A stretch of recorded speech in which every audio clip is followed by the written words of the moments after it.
গল্পটি আরও ভালোভাবে উপভোগ করার জন্য হেডফোন ব্যবহার করুন।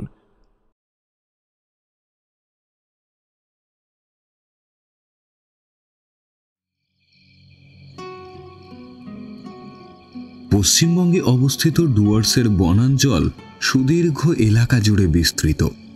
এই বনাঞ্চলের সৌন্দর্য ও শোভার ব্যাপারে নতুন করে আর বর্ণনা করার কিছুই নেই। শুধুমাত্র ভারতবর্ষের বিভিন্ন রাজ্যই নয়, বিদেশেরও বিভিন্ন জায়গা থেকেও পর্যটকরা ছুটে আসেন প্রকৃতির অপরূপ সৌন্দর্যের ও বনাঞ্চলের রোমহর্ষক রোমাঞ্চের স্বাদ পেতে। এই বনাঞ্চলের সৌন্দর্যে বাড়তি শোভা যোগ হয়েছে মাঝখান দিয়ে ছুটে চলা সিঙ্গেল রেল লাইন, যা আসাম ও বাংলার মধ্যে যোগাযোগ স্থাপন করে চলেছে। পর্যটকরাও এই অঞ্চলে ভ্রমণের জন্য রেলপথকেই প্রাধান্য দিয়ে থাকেন। বনভূমির মাঝে মাঝে রয়েছে ছোট ছোট গ্রাম। এমনই একটি পার্শ্ববর্তী গ্রাম হরিহরপুরে বাস করেন নরেশ ও বিনোদ। কাছের একটি কারখানায় কাজ করে ওরা দুজনেই। আজ দুজনেই মাস মাইনে পেয়েছে, তাই একটু আনন্দ ফুর্তি করার জন্য একটা বিদেশি মদের বোতল, একটা সোডা আর কিছু চিপস চানাচুর কিনে এগিয়ে আসছে রেল লাইনের দিকে। ফুটফুটে পূর্ণিমার রাত, প্রকৃতির অপরূপ শোভা আর তাতে নেশার প্রিয় জিনিস, সব মিলিয়ে ওদের দুজনের কাছে আজ যেন এক উৎসবের আমেজ। বিনোদ নরেশকে বলল, এই নারু, এই রেল লাইনের ধারে এত রাতে যাওয়া কি ঠিক হবে? এই চল না গ্রামের দুর্গাবাড়ির মাঠে গিয়ে বসি। ওখানে খুব একটা ভিড়ভাট্টা নেই রে ভাই। ওরে বিনে, এই রেল লাইনের ধারে তো আর কোনোদিন বসে মদ খাওয়ার আনন্দটা পাসনি। আজকে চল, চিরকাল মনে রাখবি নাড়ু কোথায় নিয়ে গিয়েছিল। আচ্ছা, তোর সমস্যাটা কি বলতো? যখন থেকে বলেছি আজকে রেলের ধারে যাব, তুই বেড়া ঘ্যান ঘ্যান ঘ্যান ঘ্যান করেই চলেছিস। না রে নাড়ু, ওই রেলপাটটা খুব একটা সুবিধের জায়গা নয়। তার ওপর আজ আবার পূর্ণিমা। বউ বলে ওখানে নাকি রাত বিরেতে তেনাদের আনাগোনা হয়। ওরে আমার ভীরু বন্ধু রে, তুই তাহলে এই জন্য এত গাঁই গুঁই করছিলি? হ্যাঁ, শোন, মেয়ে মানুষরা এইসব নিয়ে একটু বেশি বাড়াবাড়ি করে। ভূত বাবাজি যদি থাকে তা থাকুক না, আমরা তো আর তাকে কিছু করব না। আমরা আমাদের মতন মাল খাবো, খেয়ে বাড়ি ফিরবো। আমাদের গ্রামের বিলুর ঘটনাটা তোর মনে আছে? কেমন কচু কাটা হয়ে মারা গেল। ও তো রাতেই রেল লাইনের ধার ধরেই ফিরছিল। নরেশের মুখটা এবার যেন একটু ফ্যাকাশে হয়ে গেল। বিনোদের মন থেকে ওই চিন্তা দূর করার জন্য নরেশ উৎসাহী হয়ে বলল, এই বিনে, এই তুই ফুলটুসির নতুন ঢিংচাক গানটা শুনেছিস? এই বলে নরেশ পকেট থেকে একটা সস্তা স্মার্টফোন বের করলো। তারপর বলল, এই দেখ ভাই, যেমন গান তেমন নাচ, পরানটা পুরো খুশ হয়ে যায়। বিনোদ আগ্রহী দৃষ্টিতে নরেশের হাত থেকে ফোনটা নিয়ে দেখতে লাগলো। ফোনে ততক্ষণে চটুল গান বাজতে লেগেছে। এইভাবে হাঁটতে হাঁটতে তারা এসে পৌঁছয় রেল লাইনের ধারে। রেল লাইনটা দেখে দুজনেই পুলকিত হয়ে উঠল। যতদূর চোখ যায়, চাঁদের জ্যোৎস্নায় লোহার রেল লাইনটা চকচক করছে। দুই বন্ধু পায়ের চটি খুলে রুমাল পেতে বসল। নরেশ প্লাস্টিকের গ্লাসে পরিমাণ মতো মদ আর সোডা ঢালতে লাগলো। বিনোদ চিপস আর চানাচুর মিশিয়ে মদের সাথে মুখরোচক কিছু একটা তৈরি করে নিল। মিনিট পাঁচেকের মধ্যেই তাদের আসর জমে উঠল। ওদিকে মোবাইলে শিল্পী ফুলটুসির চটুল গান বেজেই চলেছে।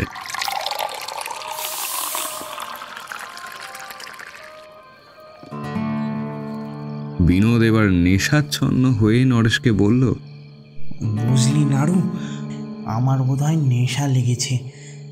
থেকে থেকে কানে কেমন গিটার বাজছে। না রে বিনে, তোর একার নয়, আমারও নেশা লেগে গেছে। তাহলে আমিও বেশ কিছুক্ষণ ধরে গিটার শুনছি, জানিস তো। এই সত্যি কি নেশা লেগে গেছে নাকি নাকি কেউ গিটার বাজাচ্ছে বলতো? দুই বন্ধু কিছুক্ষণ কান খাড়া করে শুনল, তারপর প্রায় একই সাথে তাকালো সেই দিকে যেদিক থেকে গিটারের শব্দটি আসছে। ফুটফুটে জ্যোৎস্না স্নাত ঝলমলে রেল লাইনের উপর একটু দূরেই একটি 17-18 বছর বয়সের ছেলে বসে গিটার বাজাচ্ছে। বিনোদ আর নরেশ অবাক হয়ে সেদিকে কিছুক্ষণ তাকিয়ে রইল। তারপর নিজেদের মধ্যে ফিসফিস করে বলতে লাগলো, এ বেটা আবার কোথা থেকে এলো? আমরা যখন এলাম তখন তো দেখলাম না একে। কি যেন মনে করে নরেশ উঠে দাঁড়ালো। তারপর রেল লাইন ধরে এগিয়ে গেল ছেলেটির দিকে। বিনোদ বাধা দিয়ে বলল, নাড়ু, ওকে ছেড়ে দে। চল চল, আমরা এবার বাড়ি ফিরে যাই। আরে বাপু দাঁড়া না বিনে, আমরা কি ওকে মারবো নাকি? এইটুকু ছেলে এত রাতে এসেছে এখানে, ওকে বুঝিয়ে বাড়ি পাঠাতে তো হবে নাকি? বিনোদ চুপচাপ নরেশের পিছন পিছন গিয়ে পৌঁছলো ছেলেটির খুব কাছে। নরেশ প্রথমে গলা ছেড়ে ডাকলো, এই যে খোকা, এই এত রাতে এখানে কি মনে করে? হ্যাঁ, যাও যাও, বাড়ি ফিরে যাও। এখানে কিন্তু যখন তখন হাতি বেরোয়, সুর তুলে আছাড় মেরে দেবে কিন্তু। ছেলেটি নরেশের কথার কোনো প্রত্যুত্তর দিল না। সে এক মনে মাথা নিচু করে বিষাদের সুরে গিটার বাজিয়েই চলেছে। হঠাৎ নরেশ একটু এগিয়ে ছেলেটার কাঁধ ঝাঁকিয়ে বলল, কি গো বাবু, শুনতে পাচ্ছ না নাকি? এবার গিটারের শব্দ থেমে গেল এবং ছেলেটি ধীরে ধীরে মুখ তুলে নরেশ আর বিনোদের দিকে তাকালো। সঙ্গে সঙ্গে যেন দুই বন্ধুর মাথায় বাজ পড়ল। ছেলেটির সারা মুখ জুড়ে কিলবিল করে চলে বেড়াচ্ছে অগণিত ছোট ছোট পোকা। তার মুখ আর দেখা যায় না, তার চোখ নেই, চোখের জায়গায় রয়েছে দুটো গোল গোল কোটর। সেই কোটরে ধিক ধিক করে জ্বলছে দুটো আগুনের ভাঁটা। দুই বন্ধু সঙ্গে সঙ্গে সেখান থেকে পালানোর জন্য মনস্থির করলো, কিন্তু তারা এক পাও এগোতে পারল না। তাদের পা দুটো যেন রেল লাইনের সাথে আটকা পড়ে গেছে। তারা ভয়ে ভীষণ রকম চিৎকার করে উঠল। এদিকে ছেলেটি আস্তে আস্তে উঠে তাদের পিছনে দাঁড়িয়েছে। দুই বন্ধু গভীর আকুতি নিয়ে বলল, আমাদের ছেড়ে দাও, আমরা কিছু করিনি। পিছনে উঠে দাঁড়ানো সেই ভয়ঙ্কর মূর্তি ততক্ষণে ভয়ঙ্কর অট্ট হাসিতে মেতে উঠেছে।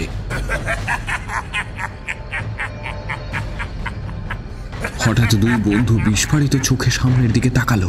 একটা তীব্র আলো এসে যেন তাদের দৃষ্টি শক্তিকে শুষে নিতে চাইছে। তার সাথে তারা শুনলো একটা আওয়াজ, এই লাইনে একটি ট্রেন আসছে। তারা নিরুপায় হয়ে মৃত্যুকে আলিঙ্গন করতে দাঁড়িয়ে রইল। পিছন থেকে ততক্ষণে সেই ভয়ঙ্কর মূর্তি উধাও হয়েছে। ট্রেনটি খুব কাছে এসে গেলে তারা প্রাণে বাঁচতে শেষবারের মতো চিৎকার করে উঠল।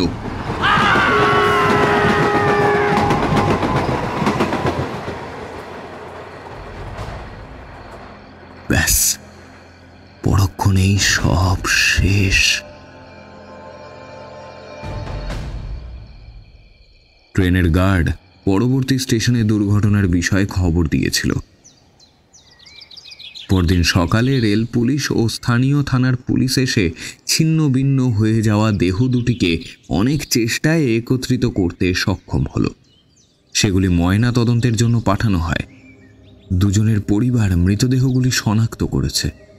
ট্রেনের চালকের বয়ান অনুসারে অনেকবার হুটার বাজানোর পরেও দুজনেই লাইন থেকে সরে যাওয়ার অথবা আত্মরক্ষার কোনো চেষ্টাই করেনি। সকালে পুলিশ আধিকারিকেরা যখন এসে লাইনের ধারে সরেজমিনে সব খতিয়ে দেখছেন, ঠিক তখনই এক মাঝবয়সী ব্যক্তিকে ওই স্থানে ঘুরে বেড়াতে দেখা গেল। উনি প্যারানর্মাল অ্যাক্টিভিস্ট ডক্টর অনাদি রুদ্র। ওনাকে এই এলাকায় সকলেই চেনে।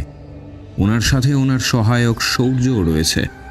অনাদিবাবুর হাতে একটা ছোট যন্ত্র রয়েছে, তাতে একটা লাল আর একটা সবুজ আলো চিকচিক করে জ্বলছে। ওনাকে দেখে থানার বড়বাবু এগিয়ে এসে বললেন, কি বুঝছেন অনাদিবাবু? আমি যাই বলি, আপনারা তো প্রতিবারের মতো এটাকে আত্মহত্যাই বলবেন, তবে এবার আমি তথ্য নিয়ে এসেছি বড়বাবু। আগামী মাস থেকে ওদের দুজনের 1500 টাকা করে মাইনে বাড়ার কথা ছিল। ওদের স্ত্রীরা জানিয়েছে পরের রবিবার দুজনের সপরিবারে দার্জিলিং যাওয়ার কথা ছিল।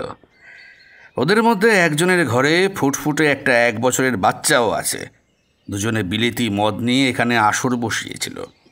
এবার আপনি আমাকে বলুন, দুজনের মনে কি এমন দুঃখ জেগে উঠল যে দুজনে মদ খাওয়া ছেড়ে একসাথে ছুটে আসা ট্রেনের সামনে দাঁড়িয়ে পড়ল?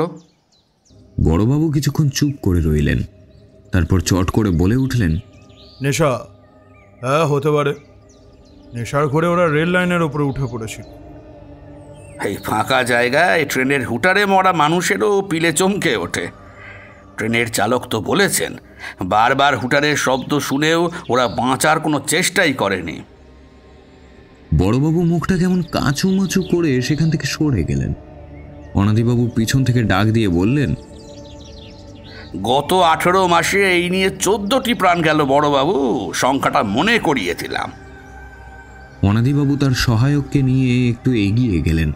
ওনার হাতে যে যন্ত্রটাতে এতক্ষণ একটা লাল ও একটা সবুজ আলো চিকচিক করে জ্বলছিল, এখন সেখানে দুটোই সবুজ আলো জ্বলতে শুরু করেছে এবং যন্ত্র থেকে একটি ইঙ্গিত বহ শব্দ শুরু হয়েছে। অনাদিবাবু যন্ত্রটি সূর্যের দিকে তুলে ধরে বললেন, দেখো সূর্য, সেই একই জায়গায় আবার। সূর্য অবাক হয়ে সেদিকে চেয়ে রইল। অনাদিবাবু আবার বললেন, এক অতি প্রতিশোধ পরায়ণ দুরাত্মার বাস রয়েছে এখানে। কাল রাতেও সে সমহিমায় এখানে উপস্থিত ছিল এবং দুটো নিরীহ প্রাণকে সে নির্দ্বিধায় ঠেলে দিয়েছে এক নির্মম মৃত্যুর দিকে। সূর্য এবার চোখে মুখে একরাশ উদ্বেগ নিয়ে প্রশ্ন করল, স্যার, এর কি কোনো শেষ নেই? আত্মা ভালো হোক অথবা মন্দ, তাকে শেষ করা যায় না। কেবল তার মুক্তির ব্যবস্থা করা যেতে পারে, তবে তাও সম্ভব একমাত্র সঠিক সময়ে ও সঠিক ব্যক্তির দ্বারা। জানি না সেই সময়টা কবে আসবে এবং সেই ব্যক্তি কোথায় আছে।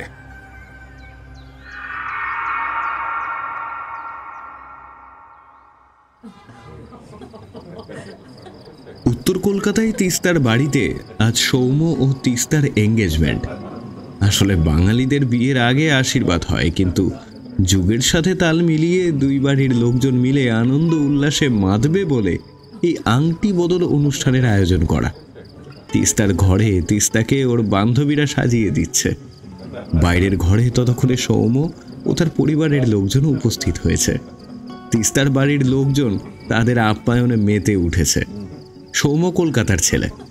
উত্তর কলকাতায় নিজের বাড়ির একতলায় ওর একটা মিউজিক স্কুল আছে। ছোটবেলা থেকেই গীত সঙ্গীতের প্রতি ওর বিশেষ ঝোঁক। গিটার আর মাউথ অর্গান বাজানোয় সৌম্যর জুড়ি মেলা ভার। তিস্তার শিকড় জলপাইগুড়ি জেলার হরিহরপুর গ্রামে, সেখানেই জন্ম। 5 বছর বয়সে বাবার চাকরি সূত্রে কলকাতায় আসা, তারপরে কলকাতায় আপন করে নিয়েছে ওদের। তিস্তার বাবা এখানেই বাড়ি কেনেন। জলপাইগুড়িতে ওদের পৈতৃক ভিটে এখনো রয়েছে, সেখানে তিস্তার কাকা কাকিমারা থাকেন। তিস্তা কলকাতার একটি প্রাইভেট কোম্পানিতে কর্মরতা। সৌম্য ও তিস্তার আলাপ হয় ওদের এক বন্ধুর জন্মদিনের পার্টিতে। আলাপ থেকে বন্ধুত্ব, বন্ধুত্ব থেকে প্রেম, আর এখন প্রেম থেকে দুজনে বিবাহ বন্ধনে আবদ্ধ হতে চলেছে। সাজগোজ সম্পূর্ণ হলে তিস্তা ওর বান্ধবীদের ইশারায় বাইরে যেতে বলে।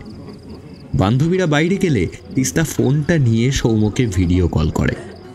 সৌম্য একটু আড়ালে গিয়ে কলটা রিসিভ করে। তিস্তা ময়ূরকণ্ঠী রঙের কাঞ্জিবরম শাড়ি পরেছে। বান্ধবীদের হাতের ছোঁয়ায় তার রূপ যেন পূর্ণিমার চাঁদের জ্যোৎস্নার মতো উছলে পড়ছে। সৌম্য একই রঙের পাঞ্জাবি পরেছে। আজ যখন দুজনে পাশাপাশি এসে দাঁড়াবে, তখন সবাই এক অপূর্ব সুন্দর দৃশ্যের সাক্ষী থাকবে। তিস্তা এবার সৌম্যকে বলল, আজ আমি চাই আমার সম্পূর্ণ সাজ সবার আগে তুমি দেখো। এই বলে সে একটা লাল রঙের গোল টিপ নিয়ে কপালে পরে নিল।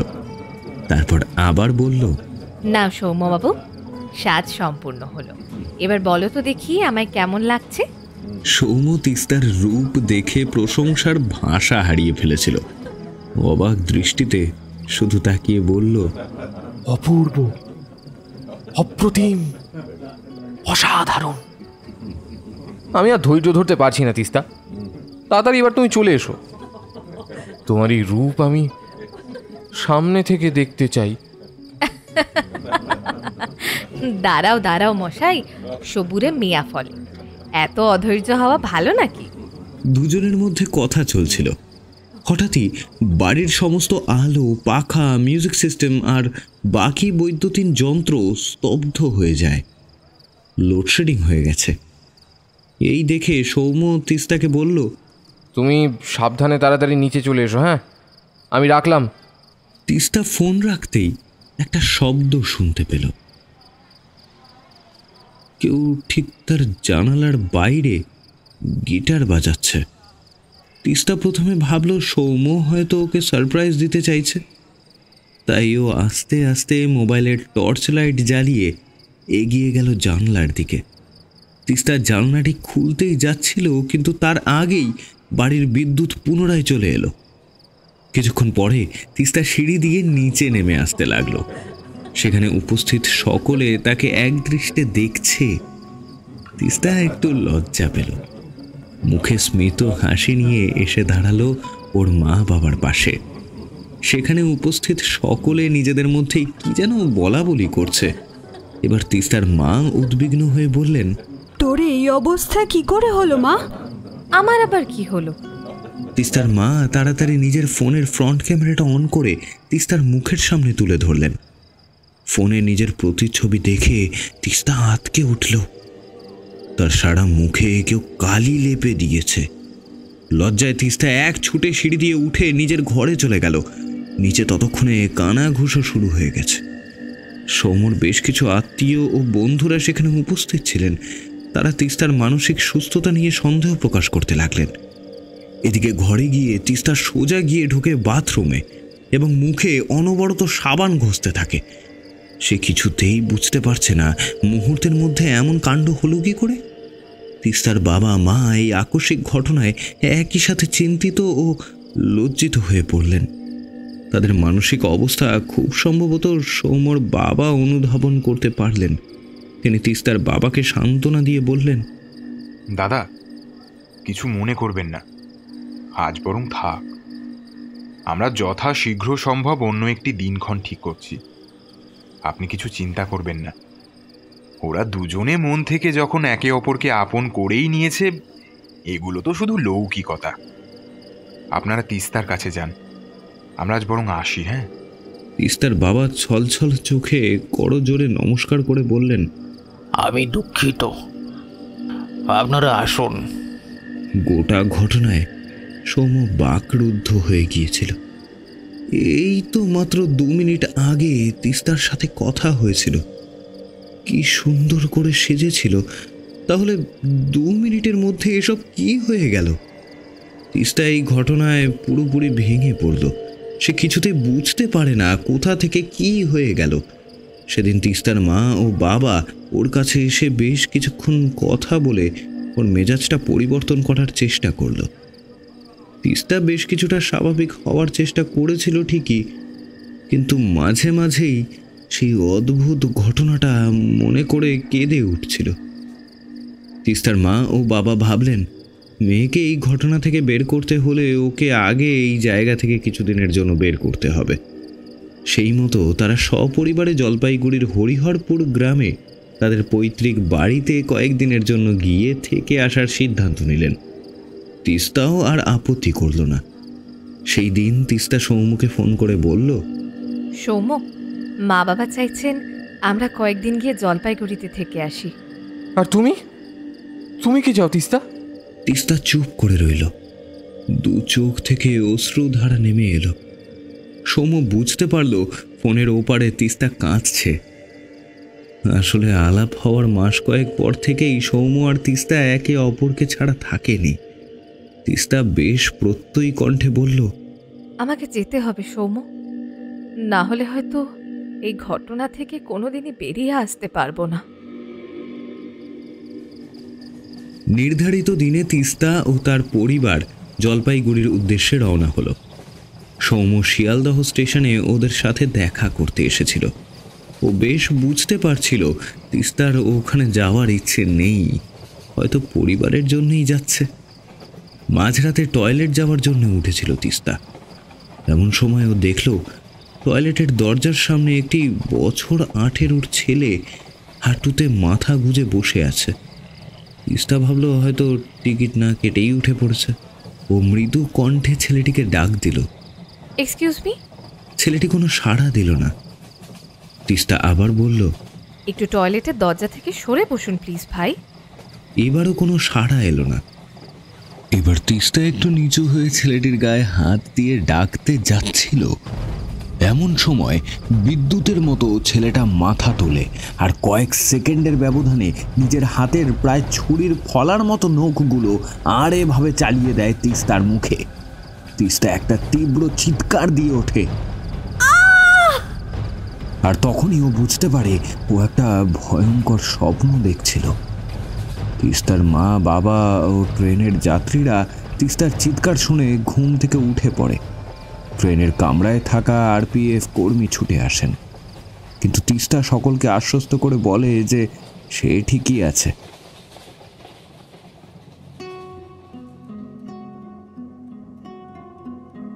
জলপাইগুড়িতে নিজেদের বাড়িতে ওরা অনেকদিন পর এলো। তিস্তার কাকা কাকিমারা তাদের দেখে অত্যন্ত আনন্দিত হলেন এবং ওদের সাধ্যমতো আপ্যায়ন করলেন। নতুন জায়গায় নতুন পরিবেশে তিস্তা সেই রাতের অদ্ভুত ঘটনায় একটু একটু করে ভুলতে শুরু করলো। বার কয়েক ফোনে কথা হয়েছে সৌম্যর সাথে। দুজনেই যেন গভীর বিরহে উদ্বিগ্ন হয়ে উঠেছে। সেই রাতে খাওয়া দাওয়া শেষ করে তিস্তা তার পরিবারের সাথে গল্প গুজব, হাসি ঠাট্টায় মেতে উঠেছিল। ধীরে ধীরে তিস্তার জীবন স্বাভাবিক হয়ে উঠছিল।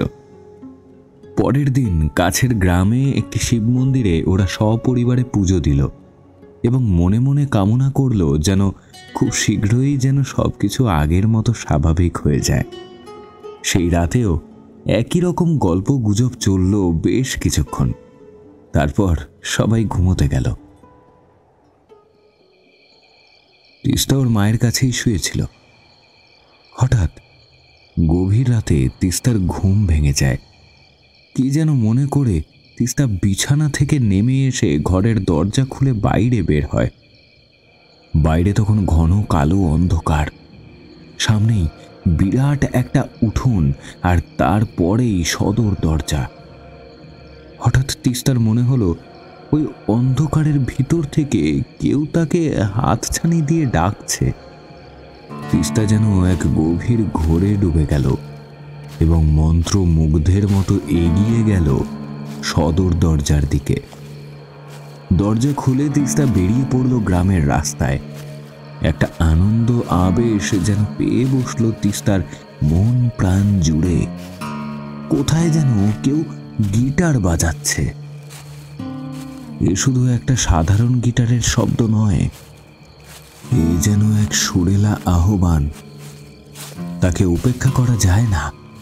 তিস্তা এক মনে মোহাচ্ছন্ন হয়ে গিটারের সুর অনুসরণ করে হাঁটতে লাগলো। মিনিট 15 হেঁটে চলার পর ও এসে পৌঁছয় বনাঞ্চলের কাছাকাছি। আর একটু এগোলেই ডুয়ার্সের বনভূমি। গিটারের শব্দটি একই রকম ভাবে আসছে তিস্তার কানে। তিস্তা সেই গিটারের শব্দ অনুসরণ করে ঢুকে পড়ল জঙ্গলে।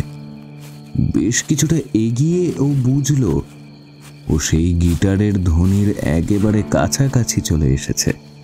আরেকটু এগোলেই দেখা মিলবে এই বাদ্যযন্ত্র বাদকের। তিস্তা সেই দিকেই পা বাড়ালো আর উঠে পড়ল রেল লাইনের উপরে। তিস্তা এখন পুরোপুরি বাহ্য জ্ঞান লুপ্ত হয়ে পড়েছে। গিটারের সঙ্গীত ছাড়া আর কোনো কিছু সে অনুভব করতে পারছে না। এমন সময় ফাঁকা অরণ্যভূমির বুক চিরে ধ্বনিত হলো আরো একটি শব্দ, ট্রেনের হুটারের শব্দ।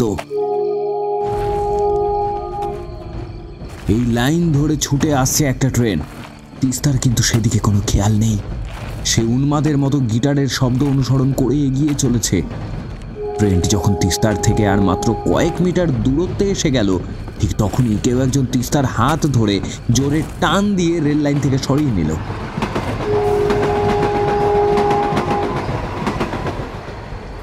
সঙ্গে সঙ্গে সম্বিত ফেরত হলো তিস্তার। সে বুঝতেই পারছে না সে স্বপ্ন দেখছে নাকি এটি বাস্তব। সাক্ষাৎ মৃত্যুদূত হয়ে ছুটে আসা ট্রেনটি ঝড়ের গতিতে পাশ দিয়ে চলে যায়। তিস্তার মুখে এবার একটি বড় টর্চের আলো এসে পড়ল। একের পর এক রেল লাইনে ঘটে চলা মৃত্যুর অন্তর্তদন্তে আজ অনাদিবাবু এই রেলের ধারে রাত কাটানোর কথা মনস্থির করেছিলেন।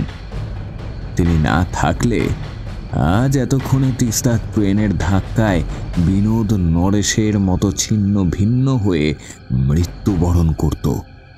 তিস্তা একটু ধাতস্থ হতে অনাদিবাবু ওকে প্রশ্ন করলেন, তুমি কে মা? এত রাতে এখানে কি করছো? তিস্তা আতঙ্কে ও উৎকণ্ঠায় হাউ হাউ করে কাঁদতে কাঁদতে বলল,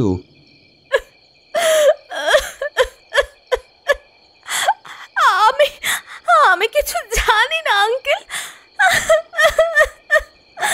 আমি কিছু জানি না আঙ্কেল। আমি কিভাবে আর কেন এখানে এলাম কিচ্ছু জানি না। আমি বাড়ি যেতে চাই। আমাকে দয়া করে সাহায্য করুন আঙ্কেল। এই বলে তিস্তা আবার হাত জোড় করে কাঁদতে লাগলো। অনাদিবাবু তিস্তাকে অভয় দিয়ে বললেন, তোমার আর কোনো ভয় নেই মা, আমার সাথে এসো। তিস্তা অনাদিবাবুকে নিজের বাড়ির ঠিকানা ও বিবরণ বলতেই অনাদিবাবুর মুখে একটা স্মিত হাসি খেলে গেল। দেখতে দেখতে তারা তিস্তার বাড়ির সামনে এসে পৌঁছয়। ততক্ষণে তিস্তার নিখোঁজ হওয়ার ব্যাপারটা বাড়ির লোকেরা আবিষ্কার করে ফেলেছিল। তারা প্রায় সকলেই উদ্বিগ্ন হয়ে এদিক সেদিক তিস্তাকে খুঁজছিল। তিস্তার সামনে এসে দাঁড়াতেই তিস্তার মা তাকে জড়িয়ে ধরে কান্নাকাটি করতে লাগলেন। এমন সময় অনাদিবাবু তিস্তার বাবাকে লক্ষ্য করে বলে উঠলেন, হিরে বাবুরাম, আমাকে চিনতে পারছিস? তিস্তার বাবা রামেশ্বর বাবুর চট করে তার ছোটবেলার বন্ধু অনু মানে অনাদি রুদ্রের কথা মনে পড়ে গেল। সঙ্গে সঙ্গে তিনি এসে অনাদিবাবুকে জড়িয়ে ধরে কাতর কণ্ঠে বললেন, আজ তুই যে আমার কত বড় উপকার করলি তা তোকে বোঝাতে পারবো না রে ভাই। আমার ওই একটাই মেয়ে তিস্তা, ওর কিছু হয়ে গেলে আমরা আর এই দুনিয়ায় বাঁচতে পারতাম না রে। শান্ত হও বাবুরাম, শান্ত হও। আমি কাল সকালে আবার আসবো। তবে হ্যাঁ, যতক্ষণ না আমি এসে পৌঁছাই তিস্তা আমাকে কিন্তু একেবারেই একা ছাড়বে না, এ কথা মনে থাকে যেন। এই বলে অনাদিবাবু চলে গেলেন। সেই রাতে তিস্তার বাড়িতে আর কেউ ঘুমোতে পারল না। ভোর রাত থেকে তিস্তার ধুম জ্বর এলো। জ্বরের তীব্রতায় ঘুমিয়ে ঘুমিয়ে অসংলগ্ন কথাবার্তা বলছিল তিস্তা। সকাল হতেই অনাদিবাবু ও ওনার সহায়ক সৌর্য এসে পৌঁছয় তিস্তার বাড়িতে। তিস্তার এই অবস্থায় ওর পরিবারের লোকেরা চরম উৎকণ্ঠায় ছিল। তারা কিছুতেই বুঝতে পারছিল না তিস্তার জীবনে এমন একের পর এক অনভিপ্রেত ঘটনা কেন ঘটে চলেছে। তারা বিশ্বাসী ছিল যে অনাদিবাবু নিশ্চয়ই এর একটা সদুত্তর দিতে পারবেন। তিস্তার বাবা আগেই অনাদিবাবুর পরিচয় ও তার সাথে ছেলেবেলার বন্ধুত্বের কথা নিজের পরিবারকে জানিয়েছিলেন। অনাদিবাবু বাড়িতে আসতেই সবাই তার কাছ থেকে গত রাতের সমস্ত ঘটনার বিবরণ শুনলেন। একটা চাপা আতঙ্ক চেপে বসল তাদের মন ও মস্তিষ্ক জুড়ে। তিস্তার মা ও বাবা ভেঙে পড়ে অনাদিবাবুকে বললেন, এখন কি করা যাবে তাহলে? আমাদের মেয়েটাকে কিছু একটা করে বাঁচাও। চিন্তা করো না বাবুরাম, সব ধীরে ধীরে ঠিক হয়ে যাবে। পুলিশের ওপর আমি ভরসা করছি না, তাই আমি নিজেই এই গোটা ঘটনার পিছনে লুকিয়ে থাকা অতিপ্রাকৃত উপাদানটি খুঁজে পাওয়ার চেষ্টায় লেগে পড়েছি। আমার সাথে আমার এই সহায়ক সৌর্যও আছে। গতকাল আমরা এই কাজের সূত্রেই রেল লাইনের ধারে গিয়েছিলাম, আর তখনই তিস্তা মাকে আমরা দেখতে পাই। এই বলে অনাদিবাবু একটু এগিয়ে তিস্তার কাছে গিয়ে বসলেন এবং মৃদু স্বরে ডাক দিলেন, তিস্তা মা, মামনি। চোখ খোলো। কিছুক্ষণ ডাকাডাকিতে কোনো লাভ হলো না। হঠাৎ তিস্তা ধীরে ধীরে চোখ খুলল। ঠিক সেই সময় এমন একটি ঘটনা ঘটল যার কারণে সকলের মনে চেপে থাকা আতঙ্ক আরো কয়েক গুণ বেড়ে গেল। তিস্তা চোখ খুলতেই উঠে বসে পড়ল, তারপর এক লহমায় টিপে ধরল অনাদি বাবুর গলা। সেই মুহূর্তে কারোর মাথা কাজ করছিল না যে কি ঘটে চলেছে। হঠাৎ তিস্তা একটি 17-18 বছরের ছেলের গলায় অট্টহাসি করতে করতে বলে উঠল,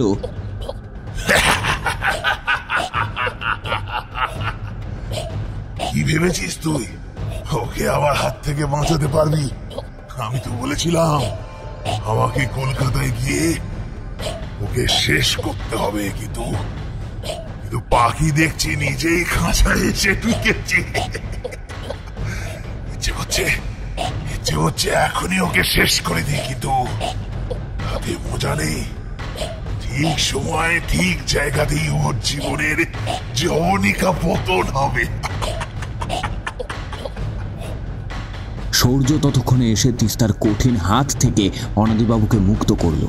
সঙ্গে সঙ্গে তিস্তা খাটের উপর অজ্ঞান হয়ে পড়ল। তিস্তার পরিবার আতঙ্কে বাকরুদ্ধ হয়ে গিয়েছিল। অনাদিবাবু আশ্চর্য হয়ে সূর্যকে বললেন, ওর কথাগুলো শুনলে সূর্য, তার মানে এতদিন ধরে এতগুলো মৃত্যু শুধুমাত্র তিস্তাকে এখানে নিয়ে আসার জন্য? সূর্য তৎপর হয়ে উত্তর দিল, স্যার, আমি ওর সব কথা রেকর্ড করে নিয়েছি। আমাদের অতি দ্রুত এই ঘটনার একটা সূত্র খুঁজতে হবে, নয়তো বড় কোনো সর্বনাশ হতে আর দেরি নেই। অনাদিবাবু তিস্তার পরিবারকে সান্ত্বনা দিয়ে বললেন, তোমরা নিজের চোখে তো সব দেখলে, নিজের কানেও সব শুনলে, তবুও বলছি সাহস রাখো, সব কিছু ঠিক হয়ে যাবে। আমাদের মেয়ে তো কারোর সাথে কোনো শত্রুতা নেই, তবে কে ওর এমন ক্ষতি করতে চায় বলো তো? আশা করছি অতি সত্বর আমরা এর উত্তর খুঁজে বার করব। এখানে দাঁড়িয়ে আজ একটা কথা দিয়ে যাচ্ছি, আমি আমার প্রাণের বিনিময়ে হলেও তিস্তাকে রক্ষা করব। এখন ওকে সর্বক্ষণ চোখে চোখে রাখতে হবে, অস্বাভাবিক কিছু দেখলেই আমাকে ফোন করবে। এই বলে অনাদিবাবু ও সূর্য বেরিয়ে গেল। সেদিন বিকেলে তিস্তার অবস্থার উল্লেখযোগ্য উন্নতি হলো। সে ঘরে বসে বসে নিজের পরিবারের সঙ্গে কথাবার্তায় মেতে ওঠে। তিস্তার কাকিমা সবার জন্য চা করে নিয়ে আসে। সবাই যখন চা খেতে ব্যস্ত, ঠিক তখনই কলিং বেলটা বেজে উঠল। তিস্তার বাবা উঠে গিয়ে দরজা খুললেন এবং দরজা খুলতেই তিনি অবাক হয়ে গেলেন। দরজায় এসে দাঁড়িয়েছে সৌম্য। সৌম্যকে দেখে তিস্তাও অবাক হয়ে গেল। এবার সৌম্য অভিমানী সুরে বলল, আপনারা আমাকে এতটা পর করে দেবেন আমি ভাবিনি। তিস্তা এত অসুস্থ আর আপনারা কেউ আমাকে একটা খবর পর্যন্ত দিলেন না। আমি খবরটা পেয়ে প্রথম ফ্লাইট নিয়ে বাগডোগরা এসে এখানে চলে আসি। তোমাকে কে খবর দিল সৌম্য? সৌম্য নিজের মোবাইল ফোনটা বের করে একটা অজানা নম্বরের মেসেজ দেখল। তিস্তা বা তিস্তার পরিবার কেউই নম্বরটা চেনে না। সৌম্য তিস্তার জন্য উদ্বিগ্ন হয়ে উঠল। সৌম্য তিস্তার বাবাকে বলল, আঙ্কেল, চলুন আমরা তিস্তাকে নিয়ে কলকাতা চলে যাই, ওখানেই তিস্তার উপযুক্ত চিকিৎসা হওয়া সম্ভব। এরপর গত রাত থেকে চলা একের পর এক অতিপ্রাকৃত ঘটনার কথা তিস্তার বাবা সৌম্যকে জানান। সব শুনে সৌম্য হতবাক হয়ে গেল। সৌম্য তিস্তার বাড়িতেই সেদিন সন্ধ্যাটা কাটিয়ে দিল। রাত হয়ে এলে তিস্তার মা সৌম্যকে ওদের কাছে খাওয়া দাওয়া করে সেই রাতটা ওদের বাড়িতেই থেকে যেতে অনুরোধ করল। প্রথমে আপত্তি করলেও তিস্তার অনুরোধে সৌম্য রাজি হয়ে যায়। তিস্তার মা সৌম্যর জন্য দোতলার একটি ঘর পরিষ্কার পরিচ্ছন্ন করে দিলেন।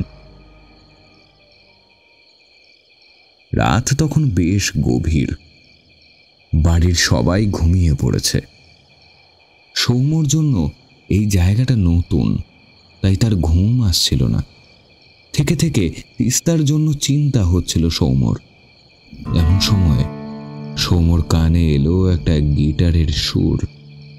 তার ঘরের খুব কাছাকাছি কেউ যেন আনন্দের সুরে গিটার বাজাচ্ছে। সৌম্য একবার ঘড়িটা দেখে নিল। রাত 2:30 বাজে। কিছুক্ষণ সেই শব্দকে মনের ভুল ভাবলেও একটা সময় পর সৌম ব্যাকুল হয়ে বিছানা ছেড়ে উঠে পড়ে আর সঙ্গে সঙ্গে ঘরের দরজা খুলে বেরিয়ে আসে। বাইরে আসতেই ও অবাক হয়ে গেল।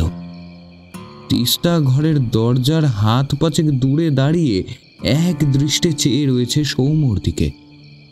সৌম তিস্তার দিকে এগিয়ে গেল। তিস্তা, তুমি এত রাতে? সব ঠিক আছে তো? আমার খুব ভয় করছে সৌম। আমার মনে হচ্ছে আমি আর বেশি দিন বাঁচবো না। কেউ যেন উঠে পড়ে লেগেছে, আমাকে শেষ করে দিতে চাইছে। আমাকে শেষ করে দিতে চাইছে।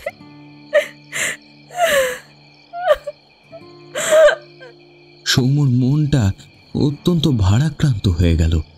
ও কাছে গিয়ে তিস্তাকে জড়িয়ে ধরল, তারপর আশ্বাসের সুরে বলল, থুর পাগলি, তা কখনো হয়? আমি এসে গেছি তো, এবার সব ঠিক হয়ে যাবে। আমরা খুব তাড়াতাড়ি কলকাতা ফিরে যাব। এমন সময় একটা অদ্ভুত ঘটনা প্রত্যক্ষ করে সৌমর শির দাঁড়াবে একটা হিমেল স্রোত বয়ে গেল। সৌম দেখল তিস্তা বিশ্রীভাবে হি হি করে হাসছে। তার নারী কণ্ঠের পরিবর্তে সে কথা বলছে এক কর্কশ পুরুষ কণ্ঠে। সে কণ্ঠে তিস্তা বলছে, আমি তো জানতাম আপনি আসবেন। আপনার প্রাণ ভোমরায় আঘাত করেছি যে, তাই আপনাকে তো আসতেই হবে। তবে একটাই আজ্ঞে, আপনি কিছু করতে পারবেন না, শুধু দাঁড়িয়ে দাঁড়িয়ে দেখবেন। যেমন সেদিন দেখেছিলেন রেল লাইনের ধারে দাঁড়িয়ে। এই কথা শোনা মাত্র সৌম তিস্তাকে দূরে ঠেলে দেয়, তারপর চিৎকার করে বলে ওঠে, কেন কেন কেন কেন ফিরে এসেছো তুমি আবার? তুমি চলে যাও, চলে যাও বলছি, চলে যাও। আমাকে একটু শান্তিতে বাঁচতে দাও রক্তিম, প্লিজ। এদিকে কোনো রকমে নিজেকে সামলে উঠে দাঁড়ালো তিস্তা। সে সৌমর এমন আচরণ দেখে আশ্চর্য হয়ে গেল। এবার তিস্তা সৌমকে প্রশ্ন করল, সৌম, রক্তিমটাকে তুমি তাকে চলে যেতে বলছো কেন? তোমার জীবনে কি এমন কোনো অতীত আছে যা আমার এখনো অজানা? সৌম বেশ কিছুক্ষণ চুপ করে দাঁড়িয়ে রইল, তারপর মেঝেতেই বসে পড়ল। এতক্ষণে চোখ দুটো তার ছল ছল করে উঠেছে। তিস্তার প্রশ্নবোধক দৃষ্টি তখনও সৌমর দিকে স্থির হয়ে রয়েছে। সৌম এবার কাঁপা কাঁপা গলায় বলতে শুরু করল, এই ঘটনা আজ থেকে প্রায় 2 বছর আগের। মানে তোমার সাথে আলাপ হওয়ার মাসখানেক আগের। সে সময় আমি অনেক প্রতিষ্ঠানে সঙ্গীত প্রশিক্ষকের চাকরির জন্য আবেদন করেছি। ঠিক এমন সময় একদিন জলপাইগুড়ি জেলার একটি খ্যাতনামা বেসরকারি স্কুল থেকে আমার আবেদন মঞ্জুর করা হলো এবং আমাকে ইন্টারভিউয়ের জন্য ডাকা হলো। প্রথমে ভেবেছিলাম কলকাতা ছেড়ে এত দূর যাব না। তখন আমার মিউজিক ক্লাসও প্রতিষ্ঠিত হয়নি, তাই ভাবলাম কোথাও থেকে তো শুরু করতেই হবে। বাড়িতেও কেউ আপত্তি করলো না। নির্ধারিত দিনে আমি ওই স্কুলে গিয়ে পৌঁছলাম। তোমাদের এই বাড়ি থেকে স্কুলটা বড়জোর 5-7 কিলোমিটার হবে। ওখানে গিয়ে আমি ওখানকার প্রিন্সিপাল মিসেস অরুন্ধতী ভট্টাচার্যের সাথে সাক্ষাৎ করলাম। 2-একটা অতি সাধারণ প্রশ্ন করার পর উনি বললেন, দেখুন মিস্টার ব্যানার্জি, আপনার মিউজিক কোয়ালিফিকেশন সত্যি খুব প্রশংসনীয়, কিন্তু আমাদের এখানে একটা সেকশনে প্রায় 45 জন ছাত্রছাত্রী পড়ে। এর আগে তো আপনি কখনো ছাত্রছাত্রীদের হ্যান্ডেল করেননি, তাই কি না বলুন? আমি মিসেস ভট্টাচার্যকে আশ্বাস দিয়ে বললাম, হ্যাঁ ম্যাডাম, আমি এর আগে কখনো ছাত্রছাত্রীদের হ্যান্ডেল করিনি, কিন্তু আপনি যদি একটা সুযোগ দেন তবে আমি নিশ্চয়ই পেরে উঠব বলে আমার বিশ্বাস। এরপর ম্যাডাম আমাকে নিয়ে স্কুলটা ঘুরে দেখাতে লাগলেন। স্কুলটা একটা ট্রাস্টের দ্বারা পরিচালিত হয়। এখানে স্বল্প খরচেই মধ্যবিত্ত পরিবারের মেধাবী ছেলে মেয়েদের ইংরেজি মাধ্যমে পড়ার ব্যবস্থা করা হয়েছে। শুধু আশেপাশের নয়, বিভিন্ন জেলা, বিভিন্ন শহর থেকে এখানে ছেলেমেয়েরা পড়তে আসে। আমরা ঘুরে ঘুরে স্কুলটা দেখছিলাম এমন সময় আমার কানে ভেসে এলো একটা গিটারের সুর। এই সুরের পরতে পরতে বিষাদ মাখানো রয়েছে। মনটা যেন কেমন বিষিয়ে গেল, কেমন যেন করে উঠল। আমি ম্যাডামকে এই বিষয়ে জিজ্ঞেস করতে তিনি আমাকে একটা ফাঁকা ক্লাসরুমে নিয়ে গেলেন।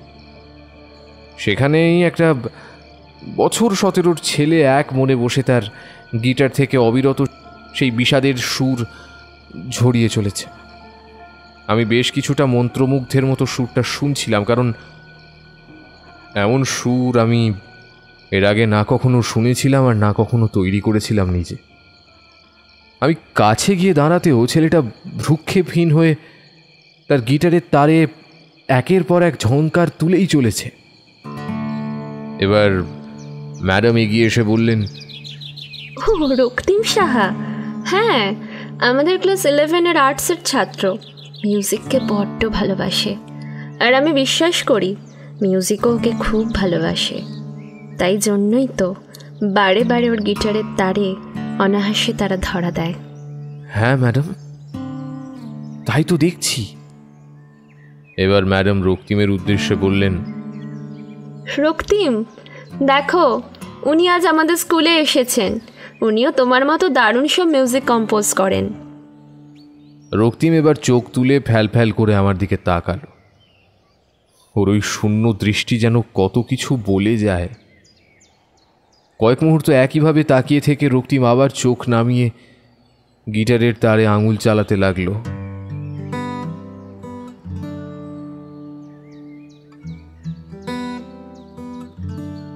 না, এবার আর বিষাদের সুর নয়, এবার ওর গিটার থেকে ঝরে পড়ল অনাবিল আনন্দ। এই সুর শুনলে মন ভালো হয়ে যায়। আমরা কিছু না বলে ওখান থেকে বেরিয়ে এলাম। অফিস আসতেই ম্যাডাম স্কুলের ট্রাস্টিকে ফোন করলেন। তিনি সবুজ সংকেত দিতেই ম্যাডাম আমাকে আগামী সপ্তাহে জয়েন করতে আগ্রহ করলেন। তারপর তিনি রক্তিমের কথা বলতে লাগলেন। ম্যাডামের কাছে জানতে পারলাম 4 বছর বয়সে রক্তিমের মা অসুস্থ হয়ে মারা যান। শিশুটার মনে এক গভীর ক্ষত সৃষ্টি করে। সেই থেকে রক্তিম কেমন যেন অন্তর্মুখী, মানে যাকে আমরা বলি ইন্ট্রোভার্ট। মিউজিক ওর ধ্যান জ্ঞান সব কিছু। এবছর এই স্কুল থেকে ইন্টার স্কুল মিউজিক কম্পিটিশনে রক্তিমই প্রতিদ্বন্দ্বিতা করবে। একজন ভালো প্রশিক্ষক পেলে হয়তো ছেলেটা আরও উন্নতি করবে। এইভাবে রক্তিমকে আমি প্রাথমিকভাবে চিনলাম। স্কুল জয়েন করার পর থেকে ছাত্রছাত্রীদের কাছে আমি বেশ জনপ্রিয় মিউজিক টিচার হয়ে উঠেছিলাম।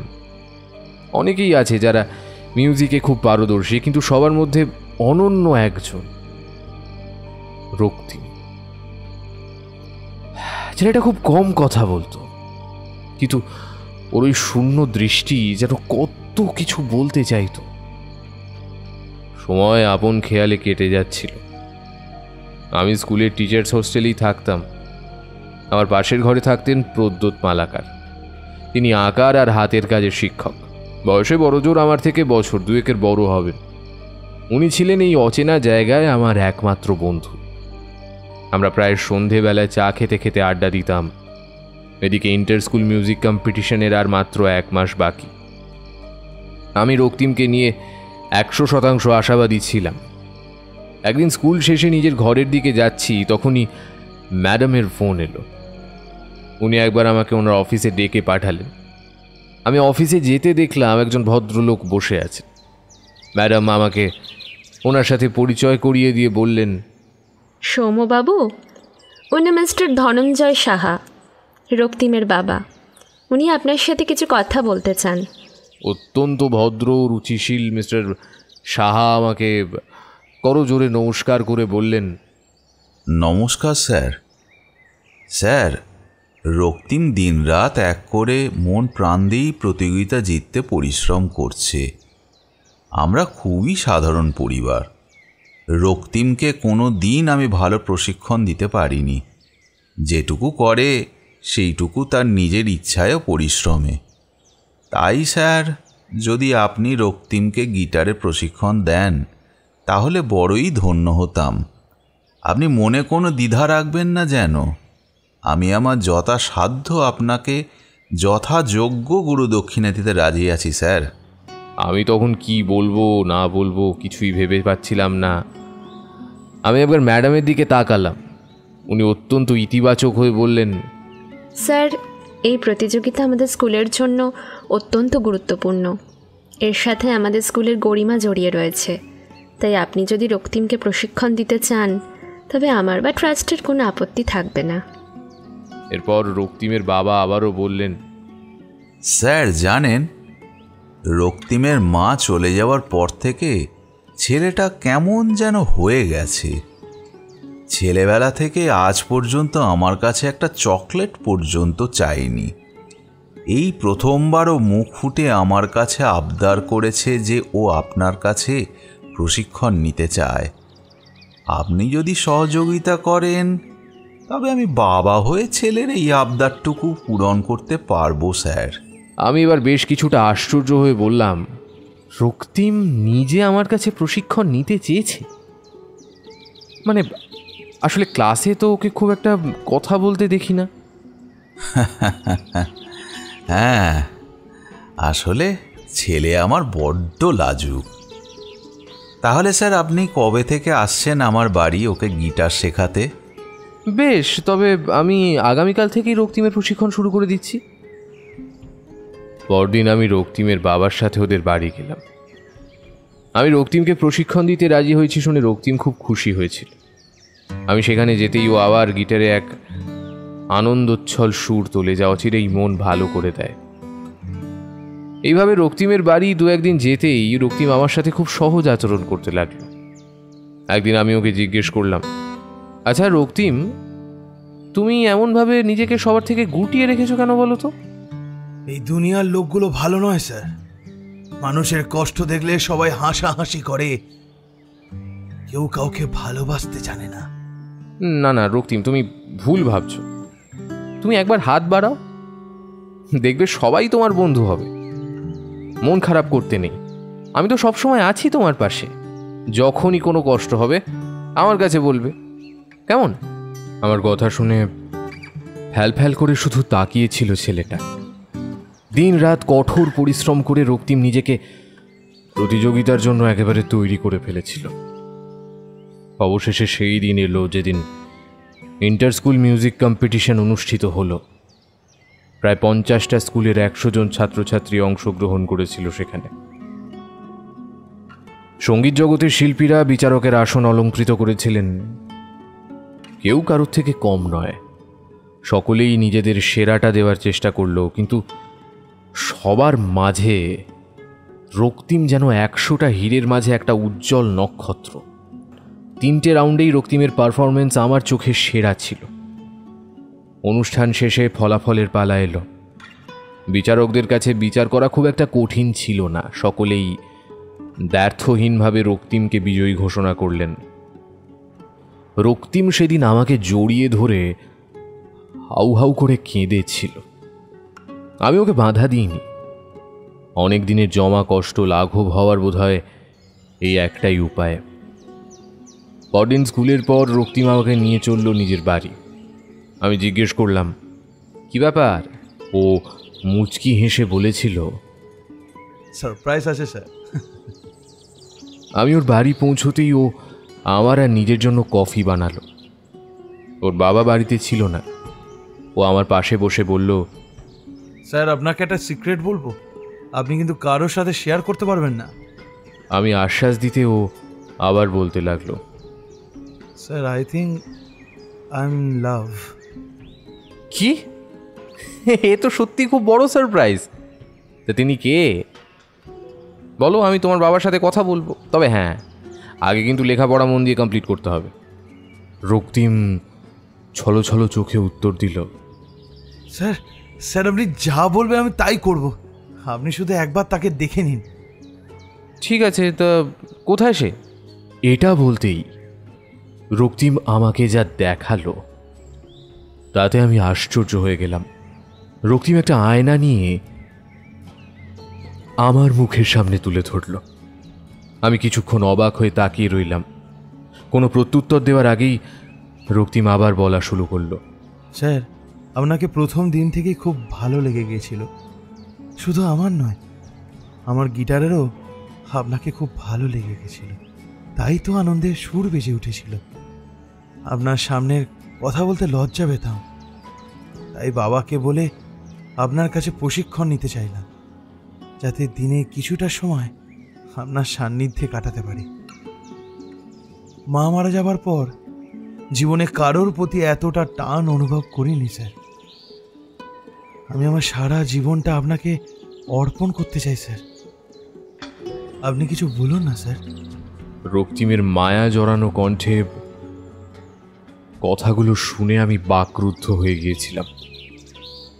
এরপর নিজেকে কিছুটা সামলে নিয়ে খুব স্নেহ ভরে বললাম, দেখো রক্তিম, তুমিও আমার অত্যন্ত প্রিয় একজন, কিন্তু আমার কাছে তুমি যা আশা করছো তা আমার পক্ষে অসম্ভব।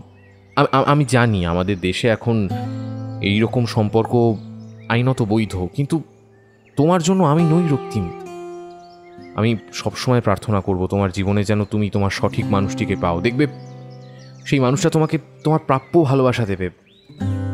আমাকে ভুলে যেও রক্তিম। আমি আসি। আমার কথাগুলো শুনে পাথরের মূর্তির মতো চুপ করে দাঁড়িয়েছিল রক্তিম। তার চোখের কোণ ঘেঁষে বড় বড় অশ্রু ফোঁটা বেরিয়ে তার গাল ভিজিয়ে দিল। আমি ভারাক্রান্ত হৃদয় নিয়ে ওর বাড়ি থেকে বেরিয়ে এলাম। একটা সুন্দর সম্পর্ককে এইভাবে শেষ করে দিতে কষ্ট হচ্ছিল, কিন্তু আমি নিরুপায় ছিলাম। পরদিন স্কুলে ঢোকার সময় দেখলাম রক্তিম সিঁড়িতে বসে আছে। আমি ওকে এড়িয়ে চলে যেতে চাইছিলাম, কিন্তু রক্তিম আমার সামনে এসে দাঁড়ালো। তারপর ছলো ছলো চোখে কাতর কণ্ঠে বলল, স্যার একবার ভেবে দেখুন না স্যার, সত্যি সত্যি কি আমার আর আপনার একসাথে কোনো ভবিষ্যৎ হতে পারে না? আপনি যা বলবেন আমি তাই করব স্যার। আপনার জন্য সব কিছু ছাড়তে রাজি আছি স্যার। আপনি শুধু একবার আমার মতো করে ভেবে দেখুন না স্যার, একবার। জানি না কেন একরাশ বিরক্তি এসে চেপে ধরল মনে। কণ্ঠে একরাশ বিরক্তি মিশ্রিত অবহেলা নিয়ে চেঁচিয়ে বলে উঠলাম, তোমাকে একটা কথা বললে তুমি বোঝো না? হ্যাঁ, আমি তোমার সাথে কোনো কথা বলতে চাই না। Just get lost. বোধহয় এইটুকুই আমার জীবনের সবচেয়ে বড় ভুল হলো। এর জন্যই হয়তো আমাকে সারাটা জীবন এক গ্লানি, এক অপরাধ বোধ বয়ে বেড়াতে হবে। রক্তিম চোখের জল মুছতে মুছতে এক ছুটে ওখান থেকে চলে গেল। এরপর আমি দুদিন স্কুলে গেলাম না। শরীর খারাপের বাহানা করে ঘরে শুয়ে রইলাম। আমার প্রতিবেশী শিক্ষক একদিন আমার খোঁজ নিলেন। আমি মনের কষ্টটা ওনার সামনে সবটা খুলে বললাম। সব শুনে উনি বললেন, দেখুন সৌম্যবাবু, এই বয়সটা বড়ই মারাত্মক। একসাথে অনেক রকম চিন্তা, অনেক রকম আবেগ, অনেক রকম ঘটনাচক্র কাজ করে মনের ভেতর। তাছাড়া রক্তিমের জীবনের সম্পর্কে তো আপনি সব জানেন। হয়তো তীব্র একাকিত্বেই ওর মনে এই সেম সেক্স অ্যাট্রাকশনটা তৈরি হয়েছে। আর যেহেতু আপনার সাথে ওর একটা মেন্টাল বন্ডিং তৈরি হয়েছিল, তাই হয়তো আপনাকেই ও নিজের মনের খালি জায়গাটাতে বসিয়ে ফেলেছে। আমি ওনার কথাগুলো মনোযোগ দিয়ে শুনলাম এবং এটাও নিশ্চিত করলাম যে আগামীকাল থেকেই আমি আবার স্কুলে যাওয়া শুরু করব। যেমন ভাবনা তেমন কাজ। পরদিন থেকে স্কুল গেলাম, কিন্তু আশ্চর্য হলাম এই দেখে যে রক্তিম স্কুলে আসেনি। অন্যান্য স্টুডেন্টদের কাছে জানতে পারি ও নাকি 3 দিন ধরে স্কুল আসছে না। তার মানে যেদিন থেকে আমি ছুটি নিয়েছিলাম ঠিক সেই দিন থেকে। সেদিন বিকেলে স্কুল শেষে যখন নিজের হোস্টেলের দিকে এগোচ্ছি, ঠিক তখনই দেখি রক্তিমের বাবা উদ্ভ্রান্তের মতো আমার দিকে এগিয়ে আসছেন। উনি আমার কাছে এসে যা বললেন তা শুনে আমি চিন্তিত হয়ে পড়লাম। উনি আমাকে জানালেন রক্তিমকে আজ ভোরবেলা থেকে খুঁজে পাওয়া যাচ্ছে না।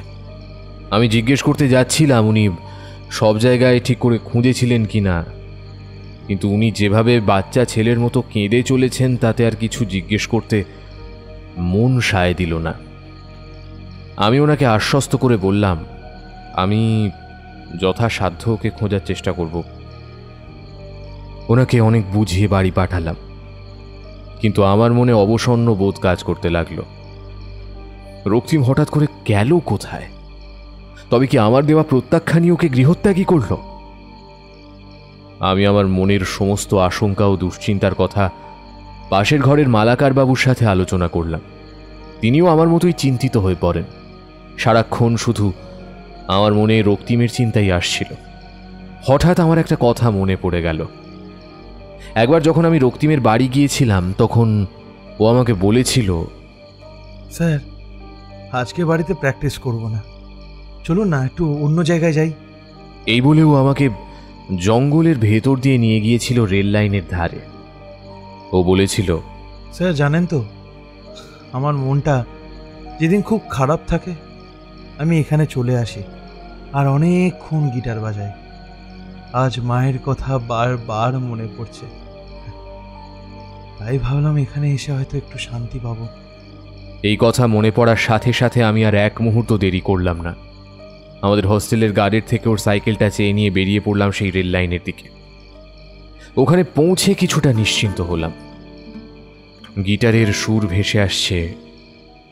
রক্তিম নিশ্চয়ই এখানেই কোথাও আছে। লাইনের ওপর উঠতেই দেখলাম একটা জায়গায় রেল লাইনের ওপর বসে রক্তিম গিটার বাজাচ্ছে। আমি সেই দিকে এগিয়ে রক্তিমের কাছে গিয়ে দাঁড়ালাম।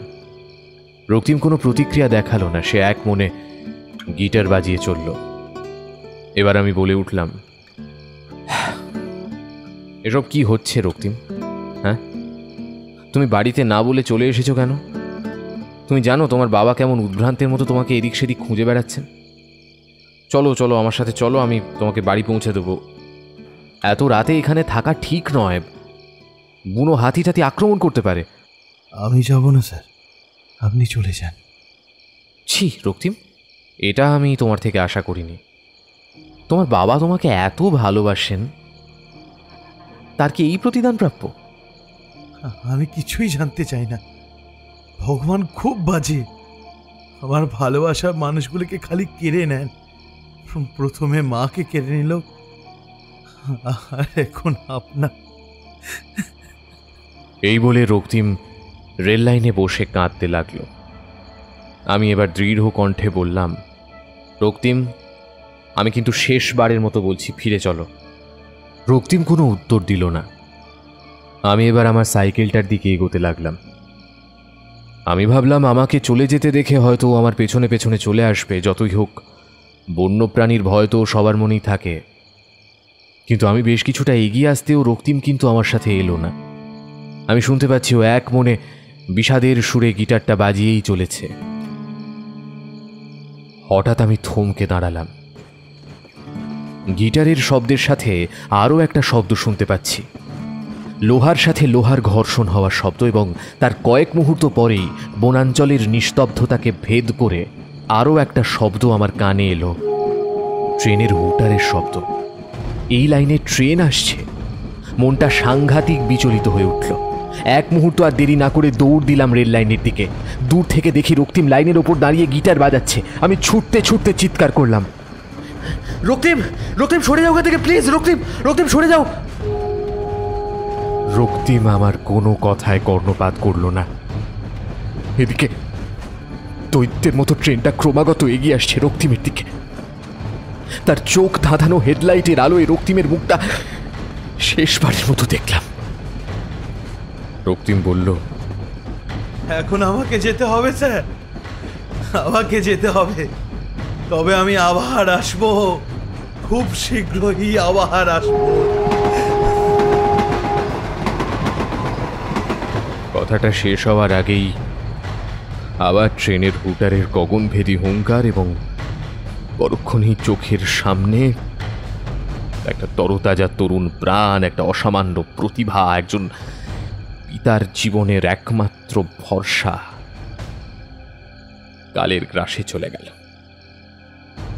শুধু রেল লাইনের পাশে পড়ে রইল তার গিটার, যার প্রতিটা তারে একটা মানুষের আনন্দ বা দুঃখের আভাস পাওয়া যেত। যা দিয়ে রক্তিম জয় করেছিল শুধু একটা পুরস্কার নয়, বরং অনেকগুলো মানুষের মন। এই পর্যন্ত বলে সৌম্য ফুপিয়ে ফুপিয়ে কাঁদতে লাগলো। তিস্তা পাথরের মূর্তির মতো সব কিছু শুনছিল। সে এবার প্রশ্ন করল, তারপর তারপর কি হলো সৌম্য? এর উত্তরে সৌম্য আবার বলতে লাগলো, আমি হোস্টেলে ফিরে আসি। ভেবেছিলাম পুলিশের কাছে গিয়ে সব বলবো, কিন্তু আমার পাশের ঘরের মালাকার বাবু আমায় আটকে দিয়ে বললেন, ওই ভুল করবেন না, খামোখা পুলিশকে জড়াবেন না। এমনিতেই আপনি এই এলাকার বাসিন্দা নন, তার উপর এগুলো উটকো ঝামেলা। কাল সকাল পর্যন্ত অপেক্ষা করুন, সব পরিষ্কার হয়ে যাবে। পরদিন সকালে পুলিশ এসে রক্তিমের ছিন্ন ভিন্ন মৃতদেহ উদ্ধার করে। গিটার ও জামা দেখে রক্তিমের বাবা মৃতদেহ শনাক্ত করেন। এর 1 মাস পর আমি ওই স্কুল ছেড়ে দিই। যেটুকু খবর পেয়েছিলাম, পুলিশ এই কেসটা আত্মহত্যা বলে বন্ধ করে দিয়েছিল। রক্তিমের বাবা মানসিক ভারসাম্য হারিয়েছেন। এছাড়াও একটা অদ্ভুত বিষয় হলো, ঠিক ওই জায়গাতেই প্রায় মানুষ রেলে কাটা পড়ে। তিস্তা এবার বলে উঠল, ও আচ্ছা, তাহলে এই ব্যাপার। তোমার সেই ছাত্র এখন আমার প্রাণটা নিয়ে তোমার ওপর প্রতিশোধ নিতে চায়, তাই তো? সম্ভবত এই কারণেই ও আমাকে সেদিন মায়ায় আচ্ছন্ন করে রেল লাইনের ধারে নিয়ে গিয়েছিল, কিন্তু অনাদি আঙ্কেল এসে আমায় বাঁচিয়ে নেন। তুমি চিন্তা করো না সৌম্য, কাল সকালে আমরা অনাদি আঙ্কেলের বাড়ি যাব। তুমি তাকে সব খুলে জানিও। আজ বরং আমি আসি। এই বলে তিস্তা নিজের ঘরের দিকে চলে গেল। সৌম্যর বুক থেকে একটা পাথর নেমে গেল। কিন্তু আজ রক্তিমকে মনে করে মনটা ভারাক্রান্ত হয়ে গেল। সকাল হতেই তিস্তা ও সৌম্য অনাদিবাবুর কাছে গিয়ে পৌঁছল। তিস্তাকে সুস্থ দেখে অনাদিবাবু আনন্দিত হলেন।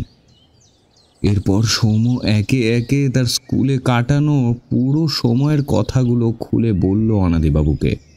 সব শুনে অনাদিবাবু আশ্চর্য হয়ে গেলেন।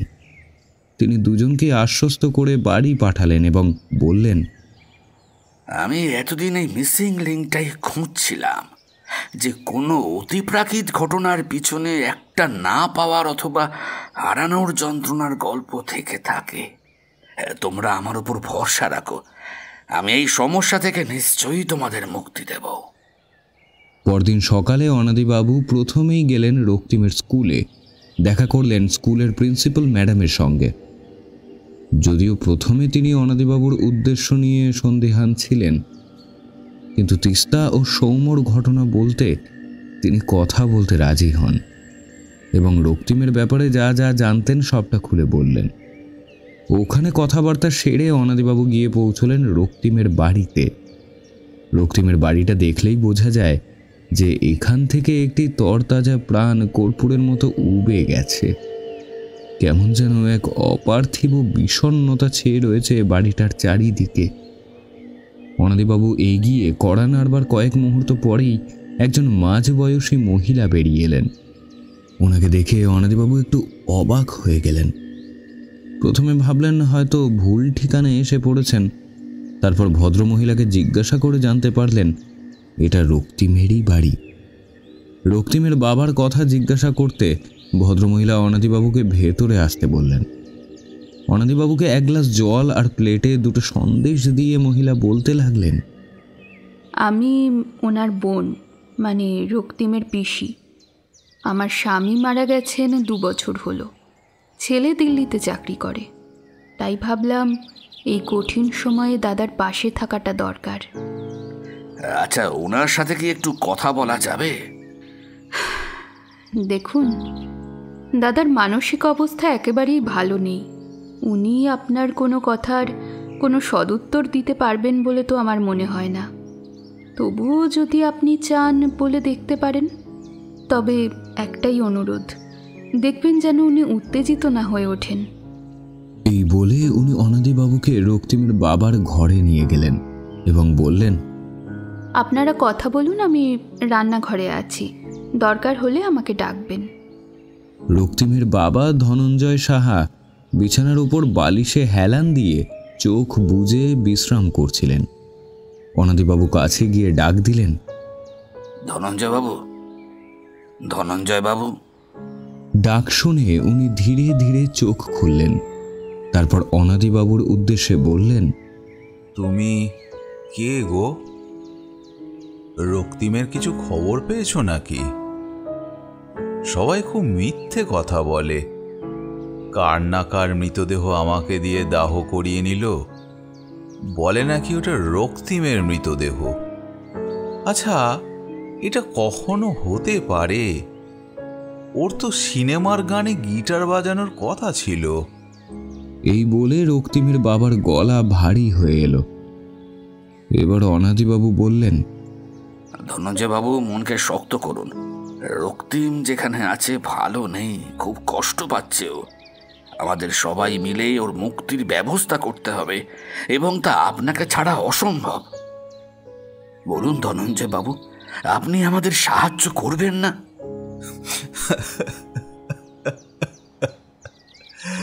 আমার কিচ্ছু হারানোর নেই, শুধু চাই আমার ছেলেটা যেখানে আছে যেন শান্তিতে থাকে। আচ্ছা বলুন তো ধনঞ্জয় বাবু, রক্তিম চলে যাওয়ার পর আপনার বাড়িতে কি কোনো অস্বাভাবিক ঘটনা ঘটেছে? ধনঞ্জয় বাবু কিছু একটা মনে করার চেষ্টা করলেন, তারপর চট করে বলে উঠলেন, একবার আমার সাথে এসো তো। এই বলে ধনঞ্জয় বাবু অনাদিবাবুকে নিয়ে গেলেন পাশের ঘরে। এইটা রক্তিমের ঘর। সেইখানেই আঙুল তুলে একটা দিকে নির্দেশ করলেন। অনাদিবাবু সেদিকে তাকিয়ে অবাক দৃষ্টিতে চেয়ে রইলেন। ধনঞ্জয় বাবু যেদিকে আঙুল তুলেছেন সেদিকে রাখা আছে একটা গিটার। ধনঞ্জয় বাবু চোখের জল মুছতে মুছতে বললেন, এই গিটারটা রক্তিম যাওয়ার কদিন পরে পুলিশ এসে দিয়ে গিয়েছিল। ওর 14 বছরের জন্মদিনে ওকে গিটারটা কিনে দিয়েছিলাম। এই গিটারটাই ছিল সব সময় সঙ্গী। এই গিটারটা বাজিয়েই ও ইন্টার স্কুল মিউজিক কম্পিটিশনে জয়ী হয়েছিল। তুমি বলেছিলে না যে এখানে অস্বাভাবিক কিছু হয়েছে কি না? তবে শোনো, রক্তিম চলে যাওয়ার পর থেকে প্রতি রাতে এই গিটারটা এখান থেকে গায়েব হয়ে যায়। সারা বাড়িতে কোথাও থাকে না। আবার ভোরবেলা দেখি গিটারটা নিজের জায়গায় ফিরে এসেছে। অনাদিবাবু এই কথা শুনে আশ্চর্য হয়ে গেলেন। তিনি ধনঞ্জয় বাবুকে বললেন, আপনি যদি অনুমতি দেন তবে আমি এই গিটারটা নিজের সাথে নিয়ে যেতে চাই। এই শুনে ধনঞ্জয় বাবু উত্তেজিত হয়ে উঠলেন। তিনি চিৎকার করে বললেন, না, কখনো না, আমি এই গিটার কাউকে দেবো না। এটা রক্তিমের শেষ স্মৃতি। সবাইকে হাড়ে হাড়ে আমি চিনে গিয়েছি। আমাকে পাগল ভাবা হচ্ছে। বেরিয়ে যাও বলছি, এখনই বেরিয়ে যাও। এই বলে ধনঞ্জয় বাবু অনাদিবাবুকে ধাক্কা দিলেন। ওদিকে ধনঞ্জয় বাবুর বোন ধনঞ্জয় বাবুর চিৎকার শুনে ততক্ষণে ঘরে এসে গেছেন। তিনি এবার ধনঞ্জয় বাবুকে বললেন, দাদা দাদা শান্ত হও। এইভাবে চেঁচামেচি করলে তোমার শরীর খারাপ হবে। এইভাবে পুরনো স্মৃতি বুকে আগলে রেখে কি সুখ পাবে তুমি? উনি যদি এইটা নিয়ে গিয়ে কিছু করতে চান তাহলে দিয়ে দাও না দাদা। আমাদের রক্তিম তো আর কোনোদিনও ফিরবে না। ও যেখানে চলে গিয়েছে সেখান থেকে যে কেউ ফেরে না দাদা। তুমি আর এই স্মৃতির ভার বয়ে বেরিও না। ধনঞ্জয় বাবু আর কিচ্ছু বললেন না। ফুপিয়ে ফুপিয়ে কাঁদতে লাগলেন। ওনার বোন গিটারটা অনাদিবাবুর হাতে তুলে দিলেন। ধনঞ্জয় বাবু একবার কাঁদতে কাঁদতে গিটারের ওপর হাত বুলিয়ে নিলেন। এরপর অনাদিবাবু বললেন, রক্তিমকে আমি মুক্ত করবই। আপনাদের এই সহযোগিতা আমি চিরকাল মনে রাখব। আপনাদের জন্য হয়তো একটা নিষ্পাপ প্রাণ বেঁচে যাবে। এই বলে অনাদিবাবু সেখান থেকে বেরিয়ে গেলেন। সৌম্য তিস্তার মা বাবার সাথে তিস্তার স্বাস্থ্য নিয়ে আলোচনা করছিল। তিস্তাও পাশেই বসেছিল। সৌম্য উদ্বিগ্ন হয়ে বলল, আঙ্কেল, আমার মনে হয় তিস্তা কলকাতাতেই ভালো ছিল। এখানে আসার পর থেকেই একের পর এক অস্বাভাবিক ঘটনা ঘটে চলেছে ওর সাথে। তাই আমি আপনাদের অনুরোধ করছি তিস্তাকে নিয়ে কলকাতায় যান। আমি সব ব্যবস্থা করে দিচ্ছি। ওখানে গিয়ে আমরা তিস্তাকে কোনো ভালো ডাক্তার দেখাবো। তিস্তার মা ও বাবা একে অপরের দিকে চেয়ে সম্মতি জানালো এবং সৌম্যকে কলকাতায় ফেরার ব্যবস্থা করতে বলল। এমন সময় সৌম্যর ফোনটা বেজে ওঠে।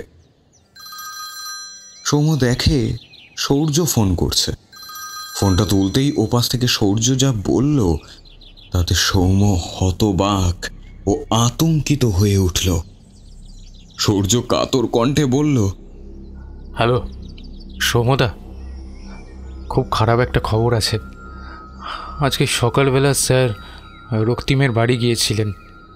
ওখান থেকে ফেরার পথে রাস্তায় ওনাকে একটা গাড়ি পেছন থেকে ধাক্কা মারে। উনি প্রাণে বেঁচে গেছেন ঠিকই, কিন্তু শরীরে মাল্টিপল ফ্র্যাকচার হয়েছে। উনি অত্যন্ত আশঙ্কাজনক অবস্থায় লাইফ কেয়ার হসপিটালে ভর্তি রয়েছেন। সৌম্য ফোন রাখতেই তিস্তা ও তার মা বাবা জানতে চাইলেন কি হয়েছে। এর উত্তরে সৌম্য তিস্তাকে বলল, আর কোনো উপায় নেই তিস্তা, প্যাকিং শুরু করে দাও, আমাদের আগামীকালই ফিরতে হবে। অনাদি আঙ্কেলকে মরণ কামড় দিয়েছে। কপাল জোরে মানুষটা বেঁচে গেছেন, তোমাকে নিয়ে আমি আর এতটুকু ঝুঁকি নিতে রাজি নই। তিস্তা ও তার পরিবার সৌম্যর কথাতেই সায় দিল। সেই দিন বিকেলে সৌম্য ও তিস্তা অনাদিবাবুকে দেখতে হাসপাতালে গেল। সৌম্য ও তিস্তাকে দেখে ওনার চোখ থেকে অশ্রু গড়িয়ে গালে পড়ল। ওদেরকে কাছে ডেকে ইশারায় বসতে বললেন অনাদিবাবু। তারপর জড়ানো কণ্ঠে বলতে লাগলেন, তোমরা আমাকে ক্ষমা করে দিও। আমি লক্ষ্যের অনেকটা কাছে পৌঁছেও তোমাদের জন্য কিছুই করতে পারলাম না। রক্তিমকে হয়তো আর আটকানোর কোনো উপায় রইল না। আপনি বিশ্রাম নিন আঙ্কেল, আপনি আমাদের নিয়ে অযথা উদ্বিগ্ন হবেন না। আমরা আগামীকাল সকালেই কলকাতার উদ্দেশ্যে রওনা দেব। ট্রেনের টিকিট পেয়েছো? না, ট্রেনের টিকিট পাইনি, তবে লাক্সারি বাসের টিকিট পাওয়া গেছে। ওতেই আমরা ফিরে যাব। তোমরা চেষ্টা করতে চাইলে করো, কিন্তু আমি জানি রক্তিম তিস্তাকে জীবিত অবস্থায় কোনো মতেই এখান থেকে ফিরতে দেবে না। আমি অনেকগুলো সুপার ন্যাচারাল কেস দেখেছি, কিন্তু এই আত্মা শুধু প্রতিশোধ পরায়ণ আর ভয়ঙ্কর নয়, এ অত্যন্ত নিষ্ঠুর। আজ রাতটা তিস্তাকে সামলে রেখো বাবা। যদি আজ রাতটা কেটে যায় তাহলে বুঝে নিও জীবন আরেকটা সুযোগ দিয়েছে। তোমরা এখন আসতে পারো, আমার আশীর্বাদ রইল। এই বলে অনাদিবাবু ওদেরকে বিদায় জানালেন।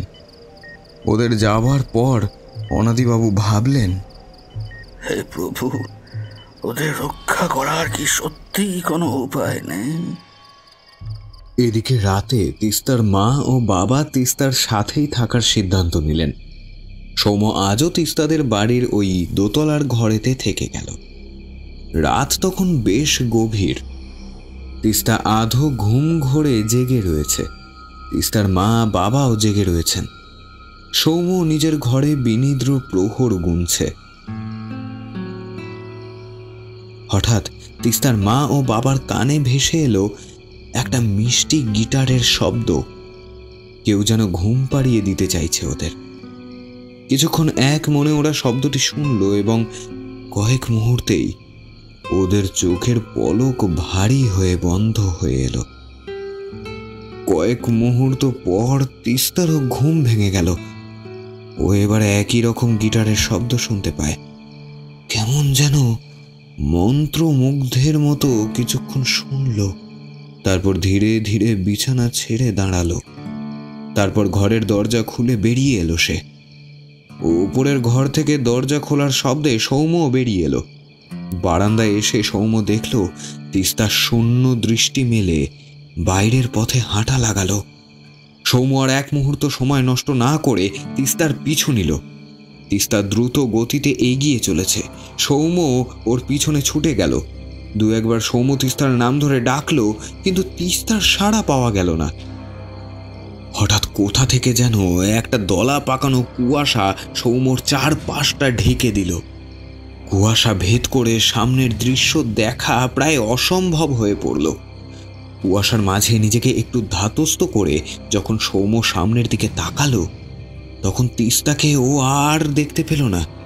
সৌম্য পাগলের মতো তিস্তার নাম ধরে ডাকতে লাগলো, কিন্তু কোনো লাভ হলো না। তিস্তা, তিস্তা, তিস্তা! সৌম্যর আর বুঝতে অসুবিধে হলো না যে তিস্তা কোথায় যেতে পারে বা ওকে কোথায় নিয়ে যাওয়া হতে পারে। সৌম্য প্রাণপণে ছুটতে লাগলো এবং গিয়ে পৌঁছলো রেল লাইনের ধারে। ওখানে গিয়ে সৌম্য অবাক হয়ে গেল।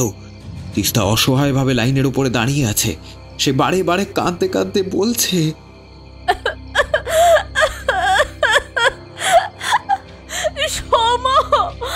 আমাকে বাঁচাও, আমাকে আমাকে বাঁচাও সৌম্য, ও আমাকে মেরে ফেলবে, আমাকে বাঁচাও, আমাকে বাঁচাও সৌম্য, আমাকে মেরে ফেলবে।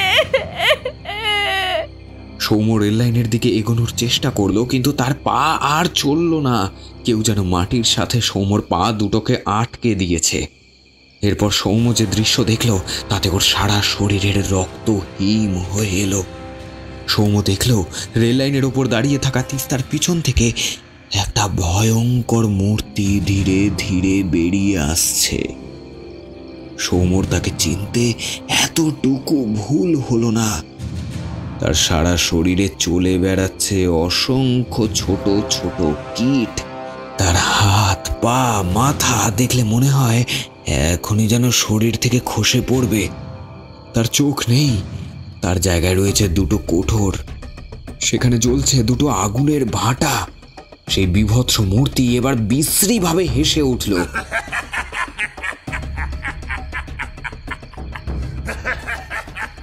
সৌম্য আকুতির স্বরে বলল, রক্তিম, রক্তিম, ওকে ওকে ওকে ছেড়ে দাও। দেখো দেখো আমি আমি আমি আমি তোমার সামনে দাঁড়িয়েছি, আমি আমি তোমার সামনে দাঁড়িয়ে আছি। দেখো আমি আমাকে শেষ করে দাও, আমাকে শেষ করে দাও।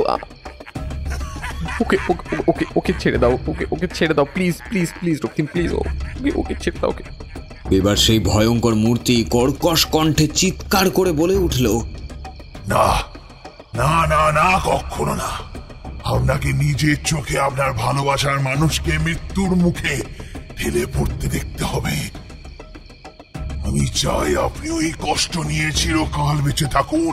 আপনি বুঝুন, কাউকে ভালোবেসে তাকে না পাওয়ার যন্ত্রণা কি দুঃসহ, কি কষ্টকর। আপনি তো আমাকে বলেছিলেন স্যার, আমার পাশে কেউ থাকুক না থাকুক আপনি সব সময় আমার পাশে থাকবেন। আপনাকে এত কাছে পেয়েই তো আমি আবার নতুন করে বাঁচার স্বপ্ন দেখেছিলাম স্যার। আমার না পাওয়ার ভরা জীবনটাতে একমাত্র পাওয়া ছিলেন আপনি, কিন্তু অবশেষে আপনিও আমাকে দূরে ঠেলে দিলেন। তো দূরে ঠেলে দিলেন। কথাগুলো বলতে বলতে কাতর হয়ে এলো রক্তিমের কণ্ঠ। এমন সময় সৌম্য শুনতে পেল আরো একটি কণ্ঠস্বর। সূর্য এসে পৌঁছেছে সেখানে। ও রক্তিমকে উদ্দেশ্য করে বলল, দাঁড়াও রক্তিম, এই অন্যায় তুমি করো না। তুমি ভালোবাসার নামে একজন নিরপরাধকে হত্যা করতে চলেছ। এর আগেও তুমি অনেকজন নিরপরাধ মানুষকে নির্দ্বিধায় মৃত্যুর মুখে ঠেলে দিয়েছ, কিন্তু আর নয়। তিস্তাকে ছেড়ে দাও রক্তিম, ছেড়ে দাও তিস্তাকে। এই শুনে রক্তিমের অতৃপ্ত আত্মা আরো বেশি উত্তেজিত হয়ে উঠল। ভয়ঙ্কর এক অট্টহাসি দিয়ে বিকট কর্কশ কণ্ঠে বলতে লাগলো, ও আচ্ছা, এই ভূত ছাড়ানিকে ডেকে এনেছেন আমাকে জব্দ করতে না? ওর গুরুকে তো আমি আগেই হাসপাতালে পাঠিয়ে দিয়েছি। এবারের পালা। আয় না, আয়। সাহস থাকলে একবার এসে দাঁড়াই রেল লাইনে। আর প্রাণ সাথে করে ফিরতে পারবি না। আজ আমাকে কেউ আটকাতে পারবে না। আজ আমি এই মেয়েটাকে শেষ করে আমার মনের জ্বালা চড়াবো। এমন সময় একটা শব্দ সেখানে উপস্থিত সকলের কানে এলো। কেউ যেন খুব কাছাকাছি কোথাও গিটারের তারে আঙুল চালালো। সঙ্গে সঙ্গে রক্তিম বিচলিত হয়ে বলল, কে আমার গিটার বাজায়? হায় সামনে, হায়, শেষ করে ফেলবো। হায় সামনে, আমার গিটারে কে হাত দিয়েছে? হায় সামনে, হায়। এমন সময় অন্ধকারের ভিতর থেকে কেউ একজন ডেকে উঠল, রক্তিম, কেমন আছিস বাবা? এর মুহূর্ত খানেক পরেই অন্ধকার থেকে একজন ব্যক্তি বের হয়ে এলেন। হাতে তার ধরা রক্তিমের সেই অতি প্রিয় বাদ্যযন্ত্র, তার গিটার। উনি রক্তিমের বাবা, ধনঞ্জয় সাহা। নিজের বাবাকে মৃত্যুর পর এই প্রথম দেখে বিষণ্ণ হয়ে উঠল রক্তিম। তারপর পুনরায় উত্তেজিত হয়ে বলল, রক্তিম পড়ে গেছে। এ তুই নিজের কি অবস্থা করেছিস বাবা? তোকে এভাবে দেখে বড্ড কষ্ট হচ্ছে রে। বাবা হিসেবে বুকটা ফেটে যাচ্ছে। জানিস বাবা, তুই যখন প্রথম নিজের পায়ে হাঁটতে শিখেছিলিস তখন প্রায় তোর মায়ের চোখের আড়ালে তুই ঘর থেকে বেরিয়ে পড়তিস। একদিন এইভাবে বেরিয়ে হোঁচট খেয়ে পড়ে গেছিলিস, হাঁটু থেকে রক্ত বেরিয়ে এসেছিল। তোর মা সেদিন খুব কেঁদেছিল। আমি আর তোর মা সেই রাতে দু চোখের পাতা এক করতে পারিনি। আর আজ তোকে চোখের সামনে এমন টুকরো টুকরো অবস্থায় দেখে আমার কি অবস্থা হচ্ছে পারলে একবার ভেবে দেখিস বাবা। এমন সিদ্ধান্ত নেওয়ার আগে একটা বারের জন্য আমার কথা ভাবলি না তুই? ধনঞ্জয় বাবুর কথায় ভেঙে পড়ল রক্তিম। কাতর কণ্ঠে বলল,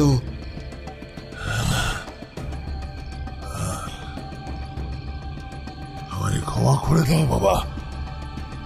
সেদিন কিছুটা আবেগের বশবর্তী হয়ে সিদ্ধান্তটা নিয়ে ফেলেছিলাম, কিন্তু স্যারের প্রতি আমার আবেগ, আমার অনুভূতি, আমার ভালোবাসা তাৎক্ষণিক আবেগ ছিল না।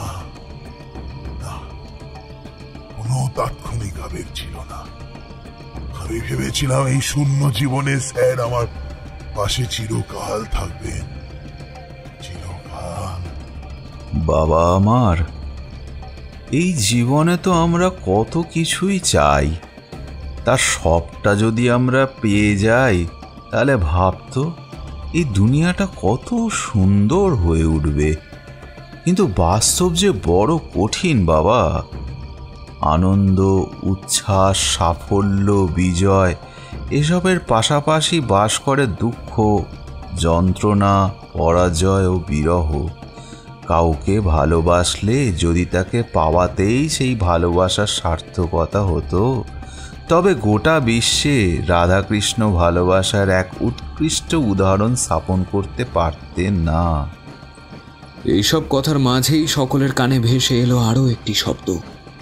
দূরে কোথাও লোহার সাথে লোহার প্রচন্ড ঘর্ষণ হচ্ছে, তার সাথে ভেসে আসছে দীর্ঘ হুটারের ধ্বনি। এসব জানান দিচ্ছে ট্রেন আসছে। তিস্তা আবার ভয় চিৎকার করে উঠল, সোম, কিছু একটা করো প্লিজ, আমাকে আমাকে বাঁচাও।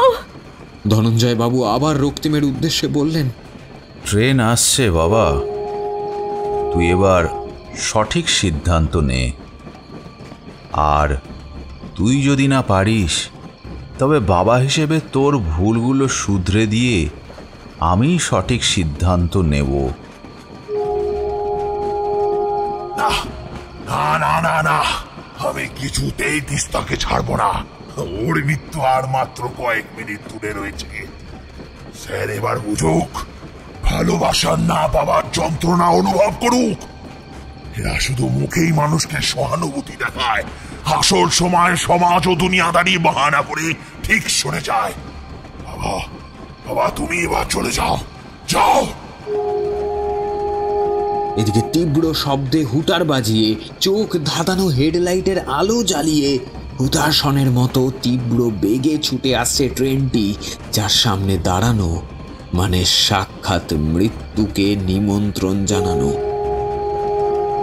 সৌমতিস্তাকে বাঁচাতে না পারার অক্ষমতার কথা ভেবে চিৎকার করে কেঁদে উঠল এবং ধপ করে ওখানেই বসে পড়ল।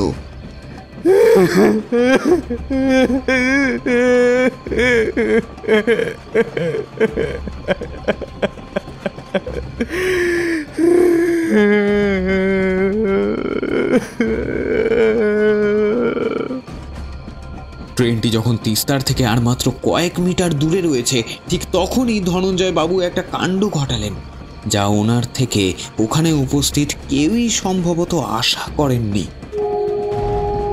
ধনঞ্জয় বাবু একবার হাত দিয়ে অঝরে ঝরতে থাকা অশ্রুধারা মুছে নিয়ে তার হাতে থাকা রক্তিমের সেই প্রিয় গিটারটা সজোরে মাটির ওপর তুলে আছাড় মারলেন। সঙ্গে সঙ্গে দু টুকরো হয়ে গেল সেই বাদ্যযন্ত্রটি, আর একই সাথে ট্রেনটিও অতিক্রম করলো সেই জায়গাটি যেখানে এতক্ষণ রক্তিম ও তিস্তা দাঁড়িয়েছিল। ধনঞ্জয় বাবু একের পর এক আছাড় মেরে গিটারটি টুকরো টুকরো করে ফেললেন। তারপর ওখানে বসে পড়ে আর্তনাদ করে বুক ফাটা কান্নায় ভেঙে পড়লেন তিনি।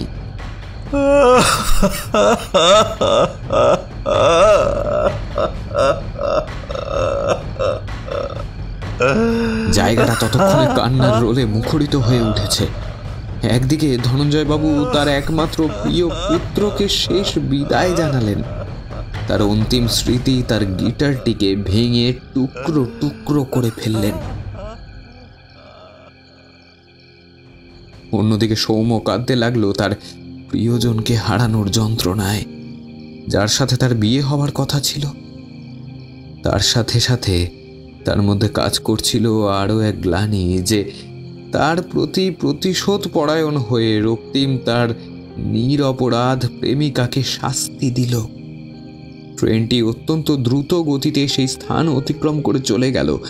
দূরে তার লাল আলো চিকচিক করতে দেখা যায়। যখন ওখানে সকলেই শোকে দুঃখে পাথর হয়ে রয়েছে, ঠিক তখনই রেল লাইনের ওপার থেকে তিস্তা বেরিয়ে এলো। তিস্তাকে দেখে সৌম্য ও ধনঞ্জয় বাবু দুজনেই কান্না থামিয়ে উঠে দাঁড়ালেন। সৌম্য তিস্তাকে জড়িয়ে ধরে আবার কাঁদতে লাগলো। তিস্তা বলল,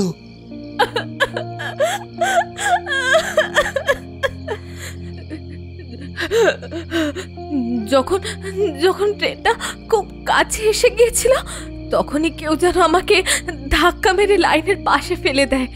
ট্রেনটি গেলে আমি উঠে দাঁড়াই। এবার ধনঞ্জয় বাবু তিস্তাকে বললেন, তুমি ঠিক আছো তো মা?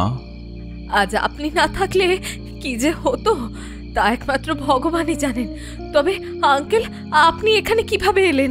আজ সকালে অনাদিবাবু আমার বাড়িতে এসেছিলেন এবং রক্তিমের গিটারটি নিয়ে গিয়েছিলেন। পরে জানতে পারি উনি দুর্ঘটনায় আক্রান্ত হয়েছেন। মনটা উদাস হয়ে গিয়েছিল, কিন্তু সন্ধ্যার পরে একটা জিনিস দেখে আমি অবাক হয়ে যাই। যে গিটারটা অনাদিবাবু নিয়ে চলে গিয়েছিলেন সেটি পুনরায় নিজের স্থানে ফিরে এসেছে।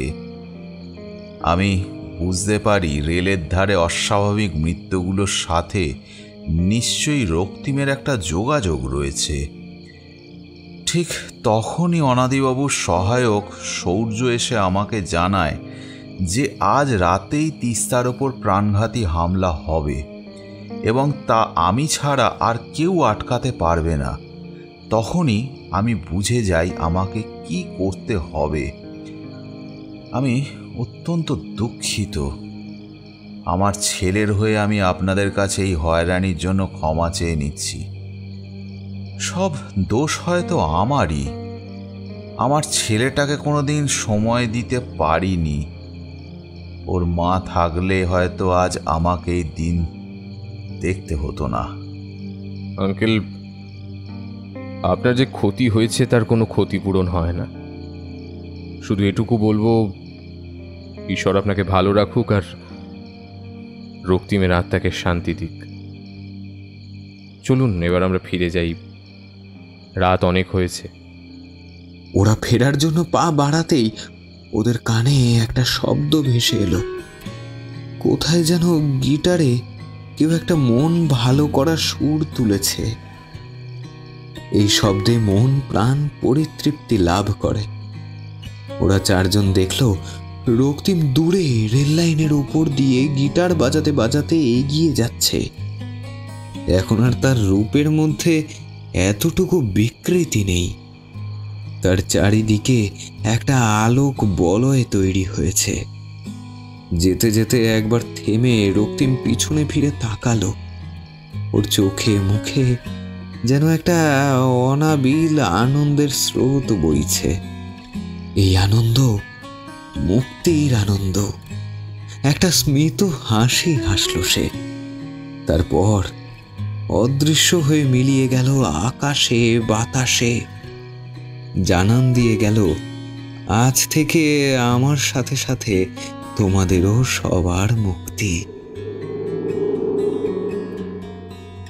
সব শেষে মা বাবাদের বলবো, ছেলে মেয়েদের একটু সময় দিন, অন্তত মাসে একবার তাদের নিয়ে বসুন, কথা বলুন, জেনারেশন গ্যাপটা কমিয়ে আনুন, বিশেষ করে এই বয়স সন্ধিকালে।